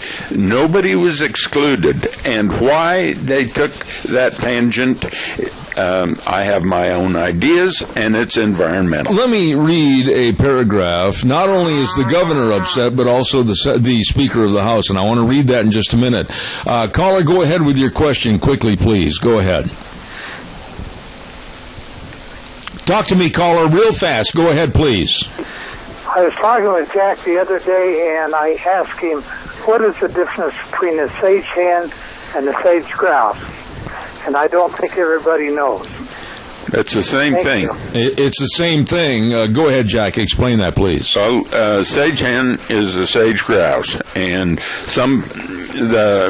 some people call them sage hens, but in all the writings you'll see sage grouse. Let me read, if I can, and caller, thank you, Keith, for your call. I appreciate you asking that question. Here's a comment made by Speaker of the House, Scott Bedke. Secretary Jewell and Secretary Salazar, before her, promised a transparent public process, but in the end, they imposed unnecessary land management policies that have little or nothing to do with the birds, all developed during closed-door sessions with no input from Idahoans who have worked hard on our state management plans. That's completely true, and that's what I said. They went down a complete different road, the government agencies, BLM and Forest Service. What is going to happen now? What do you think is going to happen now, Jack? We're going into the winter months, and are they going to, they being the BLM and the Department of Interior, etc., what are you looking for in your crystal ball of negativity for this next spring? Well, there's a lot of things coming down the road, and I feel sorry for the ranchers. I feel sorry for farmers. I feel sorry for sportsmen. I feel sorry recreationists. I feel sorry for people that want to go get a Christmas tree. I feel sorry for people that want to go get firewood. All of these things are going to hit, and it's not just a bird and the ranchers. Well, it's all of these other things. Look at the businesses that will suffer. The business that is going to suffer as a result. Oh, absolutely. And in this whole process, the government had grazing down as, I think it was the 9th worst thing about sage grouse. Ninth out of 10. Yeah, no, out of about 16. Okay. And now they've moved in this new deal. They moved them up to second, right behind fires. Okay, but what do you think is going to be done? I'm very, very interested in this because my wife and I love to go four-wheeling. It's a relaxation point for us to get away up in the hills, etc. This is almost like Gestapo Germany, is it not, that they're going to start closing us off our public lands? That's completely true, and this didn't just start, Zeb. I have a cabin in Island Park, and in the 90s, they started closing roads around, and they were roads that we traveled on four-wheelers and on snowmobiles and this kind of stuff, and the Forest Service came in and they didn't put little mounds in the middle of the roads. Huge. They put big mounds in the middle of the road. They destroyed it. They came along with dozers, dug down. Look at what they did as far as erosion and everything was concerned. It's pathetic. It is totally asinine. Yeah. And I'm so frustrated with our government, but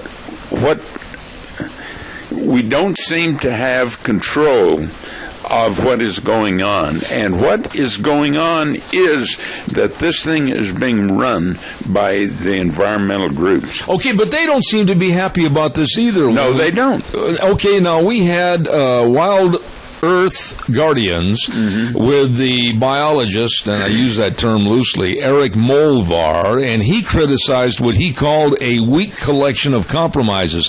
Why would they be upset? They're still getting what they want. No, they're not getting... it didn't say that the bird is listed, nor it didn't say take the cattle off the range. That's what they were after. They wanted those two things, and if they don't get everything they want, they're not satisfied. Yeah, but in essence, though, in looking at the negativity of this issue, they still could get their final result by the BLM issuing a closing, right? Oh, yeah. It's going to take place. Yeah. In northern Nevada, Battle Mountain is the worst place in the country right now as far as BLM is concerned, and the ranchers, they're taking away grazing rights right and left. I want to talk to you about that in just a minute. We've got a caller with a question. Go ahead, caller, please. Yeah, Jack, I was talking to Wyatt Prescott at the Cattlemen's Association of Idaho, and he told me one of the problems we have is that when George Bush Jr. got in 2000, he didn't go in and clean out the BLM and the Forest Service, and he left in the people that were working under the Clinton administration for 8 years. So then they were there for another, they've been there since Clinton was there. It's unbelievable, okay? And then the prairie dog situation, the court hearing, or it's not a hearing, I guess it's going to be a decision today on the prairie dog down in Utah, I don't know if you want to expand on that or not, or if it matters. I'll hang up. All right. Well, I'll say this. I don't want to diminish one issue over the other. I want to stay with the sage grouse this morning, but I will say this about the prairie dog issue. Talk about idiocy and incompetency, putting a prairie dog over people's homes and subdivisions. I'll let you take it the rest of the way. I think it's complete insanity. That's a good answer for what their goal is complete insanity. And Zeb, I sat across the table from these people, and I've looked them in the eye, and I know what they feel, and I know what they want, and they want us off public lands. Let me ask everything. You, everything. Is it going to boil down to this, Jack? Now, you and I, we're getting a little long in the tooth and gray in the head, but for our generations coming after us, whether it's our children, whether it's our grandchildren, or our great-grandchildren, is it going to take, and I'm going to use the word on the radio this morning, a revolt against the government and a demand that they back off? It is. It totally is. And, it's interesting that you used our kids, our grandkids, and great-grandkids, because I remember when my grandson, that's about 22 years old now, I took him to the legislature over the wolf issue. I stood him on a chair, and he was 9 years old. I stood him on a chair right beside of me. It was in front of Bert Stevenson's committee. And I said, this issue is not about me. This issue is not about you. It is not about anybody around this room.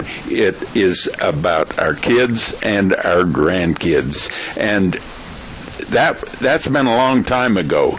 And that's how long I've been fighting this issue and fighting these things that are going on. I know you have, and I give you all the kudos for what you've done, not only with the wolf issue, but also now with the governor's task force on the grouse decision. But honestly, I want to revert back to what I said a moment ago, because some people are really going to be upset about that. Oh, well, how dare you talk about revolution? How bad it is for you to talk about insurrection.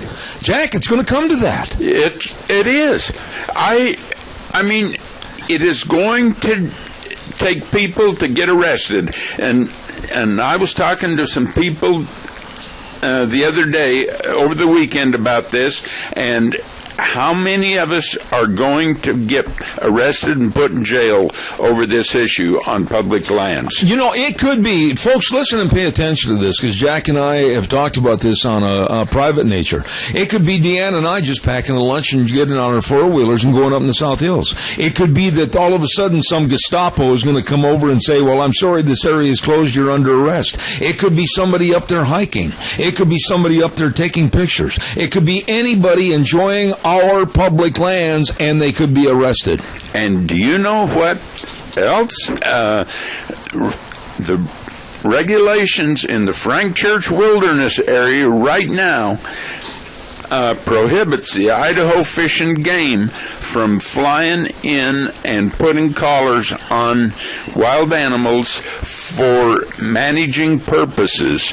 They say that is a mechanical device, and you can't, in the Frank Church, you can't have a mechanical device, and they even go so far to say that the gun that shoots the dart into the animal is a mechanical device, and it cannot hit the ground if they miss the animal. Now, this is how far this idiocy has gone. What about Bush? So we can't count the wolves, we can't count the deer, we can't count the elk, we can't count all these things. It's unbelievable. What about our governor? I want to ask you this. You know Butch probably better than most, and I've known him on a personal nature for years, but not as well as you. Is he fighting mad to the point where he's ready to stand up on behalf of you and I, the common citizen, and say, maybe it is going to take a revolution? It is. He sent, before this happened, before all this came about, he sent about 12 pages of objections to having this listing come about. And he talked about real issues, and he talked about laws and rights of the states and the people in the state of Idaho, and what the government could do and what they can't do. And the government came back and said, no. They objected to every one of his proposals that he put down on paper. I mean, he's straightforward. He is very mad about this issue, and he's concerned about the people of the state of Idaho. He's concerned about business in the state of Idaho. He's concerned about a lot of things. Well, I mean, you could talk about your four-wheeler sales. You could talk about your hunting, your guns. There's uncountable businesses that will be affected by this. I was up to my cabin a week ago, and they're just closing trails right and left. Really? Yes. It's Forest Service. Yeah. Jack, what would you tell the audience to do? I try to light a fire under people every day about various topics and subjects, but what would you tell the people they need to do right now, or it's going to be a memory as far as using our public lands? Well, if they like to travel on the freeway every day for the rest of their life, just sit home in your chair and don't do anything. There you go. People need to get involved in these issues. And it might even take some of those people to form part of a revolution against this. This is totally true. And, I mean, the things that are going down in Nevada, I was talking to C.J. Hadley, and she was telling me she's the editor of Range Magazine. Right, and she says, as we speak, there are ranchers turning out on Battle Mountain, Nevada, that have had all their grazing rights taken away from them. But it's their livelihood. It's been heritage. It's been their generations. Right. They've been there forever. Look at all the Filippini family, for instance. That's right. I'm very good friends with them. She brought up that name. Yeah. She says, Jack, the Filipinis are turning out today. I know Dan very well. Dan's former national final saddle bronc rider. I know the family. I know the kids. I know all of them. And they're losing their heritage and their business and everything they've worked through 4 or 5 generations for. And why? This is why are we losing? Because of government control. That's right. All right, we got a quick call. I've only got 2 minutes left. Real fast, caller. Go ahead. Yes, I'm calling back. I just wanted to know this, and Jack may be able to answer. In Washington and Oregon, there's a Cattlemen's Association, maybe it's in Washington, that are suing either the BLM and the Forest Service about gross mismanagement of public land because of these fires, and I just didn't know if you had any answers on that. Hang on. All right, sir. Thank you very much. Jack, real quick. I've only got 2 minutes Yes, that's true, but there's also another thing going on in Washington and Oregon is that the counties in western or eastern Washington and eastern Oregon is putting a proposal together to join Idaho and secede from Oregon and Washington. They want to be part of Idaho. Absolutely. Jack, I know it goes without saying that you're going to stay on top of this issue, and please come back as soon as you hear anything more negative or positive. But God bless you for all that you do, and thank you. And I want to tell the audience this. I called him early this morning. I thought this issue was very pertinent for this morning's program, and Jack went out of his way to be here. God bless you. Thank you very much. Thank you. I appreciate it. See you. Jack Euler, dear friend, on the program this morning. And folks, it's going to take you and I to tell the government not only no, but, well, you know the rest of it.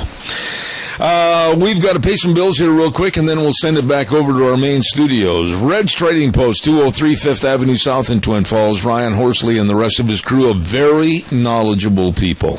And they've got a great selection of new firearms, Browning, Beretta, Weatherby, Ruger, Benelli, Smith & Wesson, Winchester, all the ammunition. And they take a lot of your weapons in, and they'd like to buy used firearms. So take them down there, have them check it out. And they have the folks that have have the knowledge to give you the top dollar. Since 1936 in historic Old Town Twin Falls, it is Red's Trading Post. Great customer service. 203 5th Avenue South in Twin Falls, 733-3546. Also, I want to remind everybody real quick about Lennox Home Comfort Systems. Absolutely. They can offer rebates on qualified Lennox Home Comfort Systems at Ramsey Heating and Electric, 2600 Overland Avenue in Burley. Don't forget they've been a Lennox independent dealer for almost over 50 years. They know the climate, they know the equipment, and they've done the shopping for you, and they can save you money.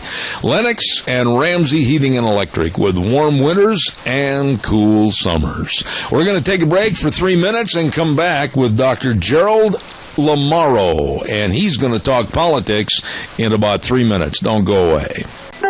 And now back to Zeb at the Ranch on AM 1230 KBAR. To reach Zeb, call 436-2244 or toll free 1-866-927-4587. And now, here is Zeb Best. Welcome back, and here we go into the last 30 minutes of our program, and I'm very blessed to have had on the previous 30 minutes my dear friend Mr. Jack Euler talking about the absolute asinine attitude of the government and the sage grouse issue.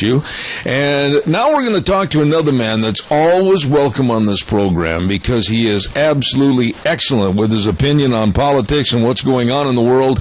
And I say good morning to Dr. Gerard Lamaro. Dr. Lamaro, how are you? I'm getting him on now, sir. The phone was busy. All right. Keep trying. I'll do a commercial quick. How's that? Don't forget Harris Plumbing NG with our dear friends, the Harris family, and all they do for you. That's right, Nathan Harris and the rest of the crew. When it comes to plumbing needs, one call does it all. 431-8633. Drips, leaks, clogs, main water line repair, water heaters and softeners, 24/7. Nathan serves you with Harris Plumbing NG for all your plumbing service needs. And I say this personally because he's done an honest and really good, fair job for us. You give him a call today, 431-8633, Harris Plumbing NG. All ready to go? Yes, sir. All right, thank you very much. And as I said a moment ago, this man is one of my favorite guests to get on the air as being a straight shooter. He tells it like it is. Good morning, Dr. Gerard Lamaro. How are you? I am doing great. You're a little bit faint. Am I connected directly to you? Yeah, I hope so, and we'll have my engineer try to turn that up a little bit. Let us know if you can hear a little better. Wheels, if you'd turn that up for him, I'd sure appreciate it. Dr. Lamaro, the Pope was here last week, and I'm just going to say this, and you can disagree with me, but with all the world events going on and all the news stories, whether it was about Donald Trump, whether it was about Putin and the Ukraine with Russia trying to take over more and work with Iran, etc. We spent 5 days hearing nothing about anything except Pope Francis. And to be honest with you, I was a little sick and tired of it. What were your thoughts? Well, you know, my thoughts is he is a great leader. He has some good thoughts. And I think deep down he cares about people, and he's trying to promote, helping the poor of the world. And I have nothing against helping the poor of the world. In fact, I'm a great supporter of doing everything you can. But what I've learned in my study, and part of the reason that I'm out talking about economics to America and the world, is the fact that freedom is absolutely essential to alleviating the poverty of the world. And that's the point I made in my open letter to Pope Francis, which was published on the East Coast this Sunday. And I really believe that he's missing the point. He seems to be kind of a born-again Marxist, and unfortunately he seems to think that capitalism is a bad word and something bad, but I've seen studies and data, and you name it, that show that economic freedom is wonderful, and it's really the way to help the poor of the world. And we can go into some of the detail, if you'd like, during the show. Oh, I would love to, but let me just make a statement, and you can take issue with this if you wish, because I respect your opinion. When it came to the green energy and the promotion and adoption of Obama with green energy, I think the Pope really figuratively shot himself in the foot, because I think think green energy worldwide will actually hurt the poor more than any other class of people. Do you agree or disagree? I actually agree with you. Most of the times when we talk, and we do get to talk every so often, you and I line up 100%. I'm with you 100%. I think green energy has been a disaster, and I think if you apply it to the rest of the world, it'll be a disaster there too. Well, you talk about the various points of interest, and another point that the Pope made that I took issue with is our stock market. The stock market has actually aided and abetted free capitalism in this country. It's created jobs. It's helped create more businesses, and the Pope seemed to be against that. What are your thoughts on that issue? The stock market is a market, and it's a wonderful thing. It helps to allocate capital in the most efficient way. It gives money to people who need it, who are productive. When a company is going up and making profits, people think, I want to be part of that. I want to make some profits and get some dividends or have my stock price go up. So money is automatically channeled to the most efficient producers in the country. The free market, the stock market in particular, is a wonderful device for allocating resources that are scarce, and that's what economics is all about, allocating scarce resources to where it'll do the most good for the country. What would you, if you had the opportunity, Dr. Lamero, to sit down with the Pope and sit down with any leader like Obama, etc., what would you want them to understand about a free market society that you think they're overlooking right now? Well, I think they're overlooking all the important points. I think, from an economic point of view, freedom is the best thing there is for the economy. I'd say on a moral level, it helps to eliminate corruption because everybody is accountable to everybody else. So you tend to eliminate moral corruption. You tend to eliminate economic waste. You eliminate poverty. And applied to the world, if you have everybody doing well and exchanging goods and services, it also leads to world peace. Because nations that are trading and helping each other and meeting each other's needs don't need to go to war. San Diego doesn't launch a war against Los Angeles. They trade freely between the two, and they give each other things they need. Same way between, say, California and Colorado. You don't see us fighting over our cantaloupes or anything like that, because we share in the free market that's all part of the United States. It's a wonderful system. Though, Dr. Lamero, as I look at some of these trade agreements, and I have two of which on my desk right now that have been highlighted and dog-eared for a long time, I keep reading these trade agreements with us, the United States, and other countries or groups of countries, and I'll be honest with you, I am sick and tired as an American citizen of giving more to help them with their economic freedom and taking more away from us. Would you agree or disagree? Well, you're bringing up a different point, and it's a good point, and you're right also. I agree with you, too. A lot of the free trade agreements are not free trade. That's the problem. If they were free trade, I'd be jumping up and down in joy. But instead, there are all sorts of side deals and funny little things, and it's almost like the crony capitalism. Capitalism is a good thing, but crony capitalism means there's corruption in it. And a lot of these deals are really meant to help certain people over others, certain countries in certain ways. There are all sorts of problems with the free trade agreements. But see, the difference we're talking here is free trade in general is good if you do it right. Free trade that's corrupted is lousy. And we are a part of some of that, too. Right now we're being told by this administration that we're going to be taking in literally hundreds of thousands of refugees and migrants coming into this country, many of which the FBI and, of course, Homeland Security, they don't have any vetting process on these people whatsoever.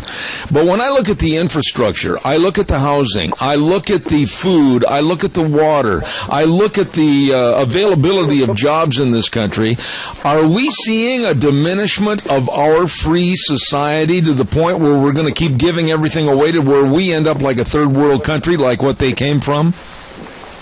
I think the current administration and its policies is going to bankrupt this country.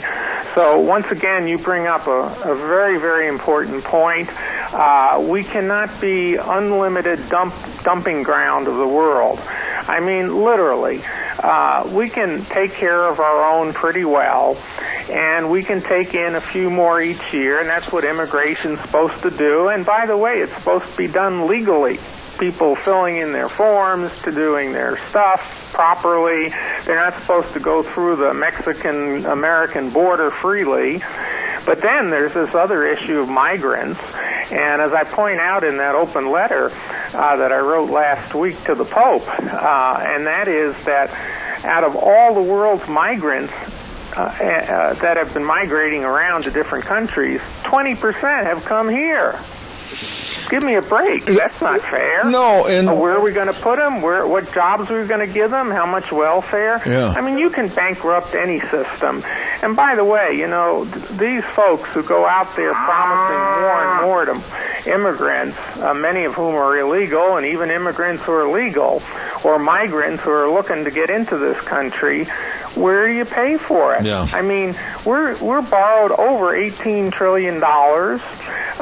This one fellow running for president, Bernie Sanders, he's got all sorts of Christmas tree gifts to give everybody, and somebody totaled it up and said it's another $18 trillion to fund every Bernie Sanders program for the next few years. And I have a question for Bernie Sanders. I'll say it right on the air today.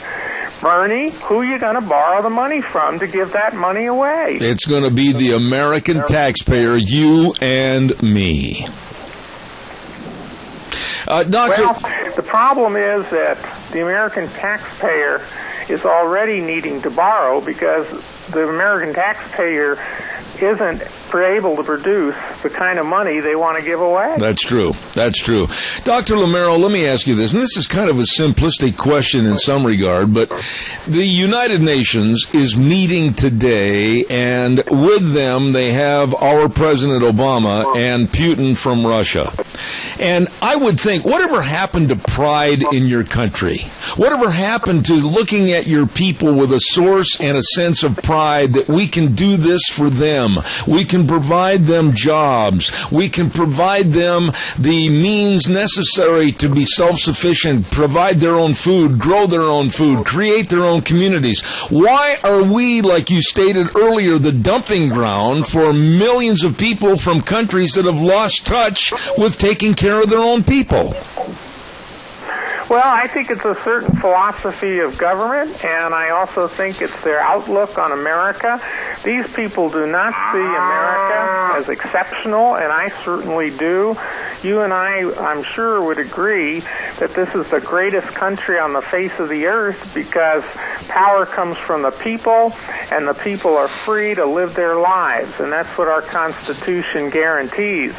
These other folks, these postmodern, progressive, socialist, Marxist, you name whichever name you want to use, these people don't believe in American exceptionalism. They're apologizing for America instead of supporting it, and they don't have the right tools in their toolbox to figure out how to solve the problem. Absolutely. But we know how to do it. America has been doing it for 200 years. Absolutely. 239 years, I think, if I count right. Absolutely. We have a caller with a question. Go ahead, caller, quickly, please. You're on the air. Yes, yesterday there was, during NFL games yesterday, there was a player on one of the teams who had earned his citizenship in a proper manner, and he stood there with a gleaming smile on his face, and he was proud of him and his country. And I thought, well, hell, this is an example of what should be happening, and then the media ignores the rest of it. It just doesn't make sense to me. I'll hang up. Would you respond to that, please? I think the media, it makes sense to them because they're anti-American. I mean, let's call a spade a spade. I mean, if these people really wanted to help this country, they would support it. Instead, they're doing things like trying to, in essence, give away our country. And that's the way the media is. And my personal opinion is the American people are getting turned off on the media. You look around, there's been a lot of layoffs. The USA Today had a layoff. Other people did. So I think the American people are catching on to the media. And I'm not talking about talk radio. Talk radio is very, very good. I'm talking about these Marxist, socialist, progressives in the mainstream media. Doctor, final thoughts here this morning, and I got to go to politics because every time I have you on this program, you're excellent with your appraisal of what's going on. A lot of people thought that Donald Trump by this time would be a flaming shooting star and be diminished somewhat. That's not happening. A lot of people thought Jeb Bush would be at the top of the pile going after him. That's not happening. It's Dr. Ben Carson and also Carly Fiorina. What are your takes on three people that have not held political office, but right now they're in the limelight, possibly to get the Republican nomination? Well, I think there's a real solid chance that either Trump, Ben Carson, or Carly Fiorina will get the nomination. I'll tell you what, the American people want somebody in office who's an American, who's fighting for America. They love Donald Trump because he's fighting for America. He's talking about making America great. He's talking about not having us walked on by other countries. He's talking about negotiating good deals with other countries, like the Iranian deal. That's a terrible deal that Obama negotiated, or his people did. And so Americans want somebody like that. They also like the idea of not having a career politician. They'd rather have a citizen president who after 4 years or 8 years goes home, back to his job, back to his regular life. They don't like the idea of these people getting in Washington and becoming a club and never going home. And on the other side of the aisle, I've got to ask you this. Here we go with some has-beens and wannabes. You're talking Bernie Sanders. You're talking possibly Joe Biden. And the biggest has-been, and don't want her to ever come into the Oval Office unless she buys a ticket for a tour, and that's Hillary Clinton. They really don't have that much to offer on the left, do they? No, not at all. I call them the Democrat dinosaurs. They're all basically up there in age, and I'm not against being older, but basically it's not the age so much that's old, but their ideas are old. Those socialist ideas and progressive ideas, those are old. You know, progressivism's been around for 100 years. It actually got started in the 1850 area with Marxism. They've been around. They don't work anywhere. Every country that's turned socialist has gone bankrupt or has troubles. And, you know, their old ideas, I think they're going to be rejected. I think we're going to get a conservative president. I don't know who it's going to be, but I think it's going to be a conservative president who's going to turn this country around. Oh, and that's a great note to say God bless. Thank you so much. I really enjoyed this man on my program. Dr. Gerard Lamero, God's blessings to you, and please come back soon. God bless you, and God bless that great state of Idaho. All right, sir. Thank you very much. Ladies and gentlemen, one of my favorite people, Dr. Gerard Lamero, on our program this morning, talking about everything from the Pope and freedom and poverty and trying to help poor nations, everything on the program this morning. Thank you very much. My goodness, we've got to get the weather forecast on here, and the weather is brought to you by Scarro's Meats. 331 North Road, Jerome, 324-7657. Changing the way we eat, one delicious bite at a time. Oh, my goodness sakes, don't forget their premium meats. They've got a shop over at Scarro's Meats to select premium meats. Oh, my goodness, they've got marinated meats. They've got a variety of meats and cuts to order and pick up at their store. Check it out. Give them a call, 324-7657. Scarro's Meats, 324-7657. Here now is Gina with the weather. Here's your weather forecast as we kick off the final work week in September. It looks like sunny skies for today. Last two nice days that we're going to have this week, of course, the blood moon last night. Totally awesome with the lunar eclipse.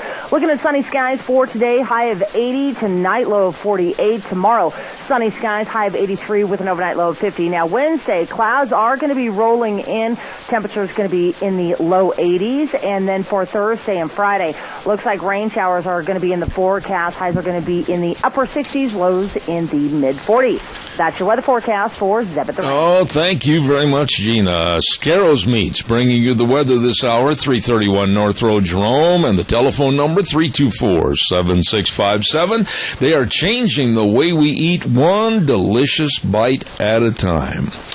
I want to highlight and feature something that I've mentioned on a couple of occasions this morning, and I think it's absolutely necessary to draw it to your attention again. Pastor Shahram Hadian will be speaking in Twin Falls and the area for the next couple of days, and he is on a mission to unveil the true face of Islam, and I think it's imperative that you try to listen to at least one of the three locations where he will be speaking. I'd like to say that tonight, this is the 28th, September 28th, tonight at 7 p.m., he will be speaking on his subject, Chrislam Exposed, the lie that there is a common God between Christianity and Islam. Very interesting, and it's going to be at the Eastside Baptist Church on Eastland Drive in Twin Falls. Then tomorrow night, Tuesday the 29th at 7 p.m., he will be speaking on the same subject, Chrislam Exposed, at the Magic Valley Evangelical Church at 821 East Avenue H in Jerome. And then on Wednesday in the morning at 10:06 right here in the studio, we'll be talking to him and finding out all about the subject matter that he'll be talking again on Wednesday evening, September 30th this week at 7:30 p.m. And it'll be the subject, Unveiling the True Face of Islam, a wake-up call for the world. That's going to be at the Canyon Crest Event Center at 330 Canyon Crest Drive in Twin Falls. So, again, I want to reiterate, those are three opportunities for you to go and listen to this man, and also on my program Wednesday, and we'll have him on for the full hour from 10:06 until 11 right here on Zeb at the Ranch. Pastor Shahram Hadian on our program, and you make plans to try to go and listen to him in person. While I have just a moment, I also want to say thank you very much to our Magic Valley Les Schwab Tire Centers, all 7 locations serving you. And they've got a lot of their tires on sale. Yes, they do, for the fall. I'm not kidding you, like the Strategy tire for your cars, all-season design and long tread life, and the Ultra Z900 for your cars, all-season design and 65 to 80,000 mile warranty, depending on your driving conditions. Whoa, check it out. Along with another tire on sale for your pickups and SUVs, the Open Country HT. All the tires, all the front end alignments, the shocks and the struts, and of course the batteries, and the best in brake service. Nobody does it better. Professionally trained technicians that really know brakes at all 7 locations of your Magic Valley Les Schwab Tire Centers. Stop in and see Lane and Rupert, Dave on Blue Lakes and Twin, Mike and Buell, Mike and Jerome, the Twist family in Paul, John on Poline in Twin Falls, and Randy on Overland in Burley. Your Magic Valley Les Schwab Tire Centers. What have we got cooking for tomorrow? We're going to be talking to, I believe this is the schedule unless it changes. First hour, open forum from 8 to 9. Then at 9:06, my buddy Frosty Woldridge from Golden, Colorado.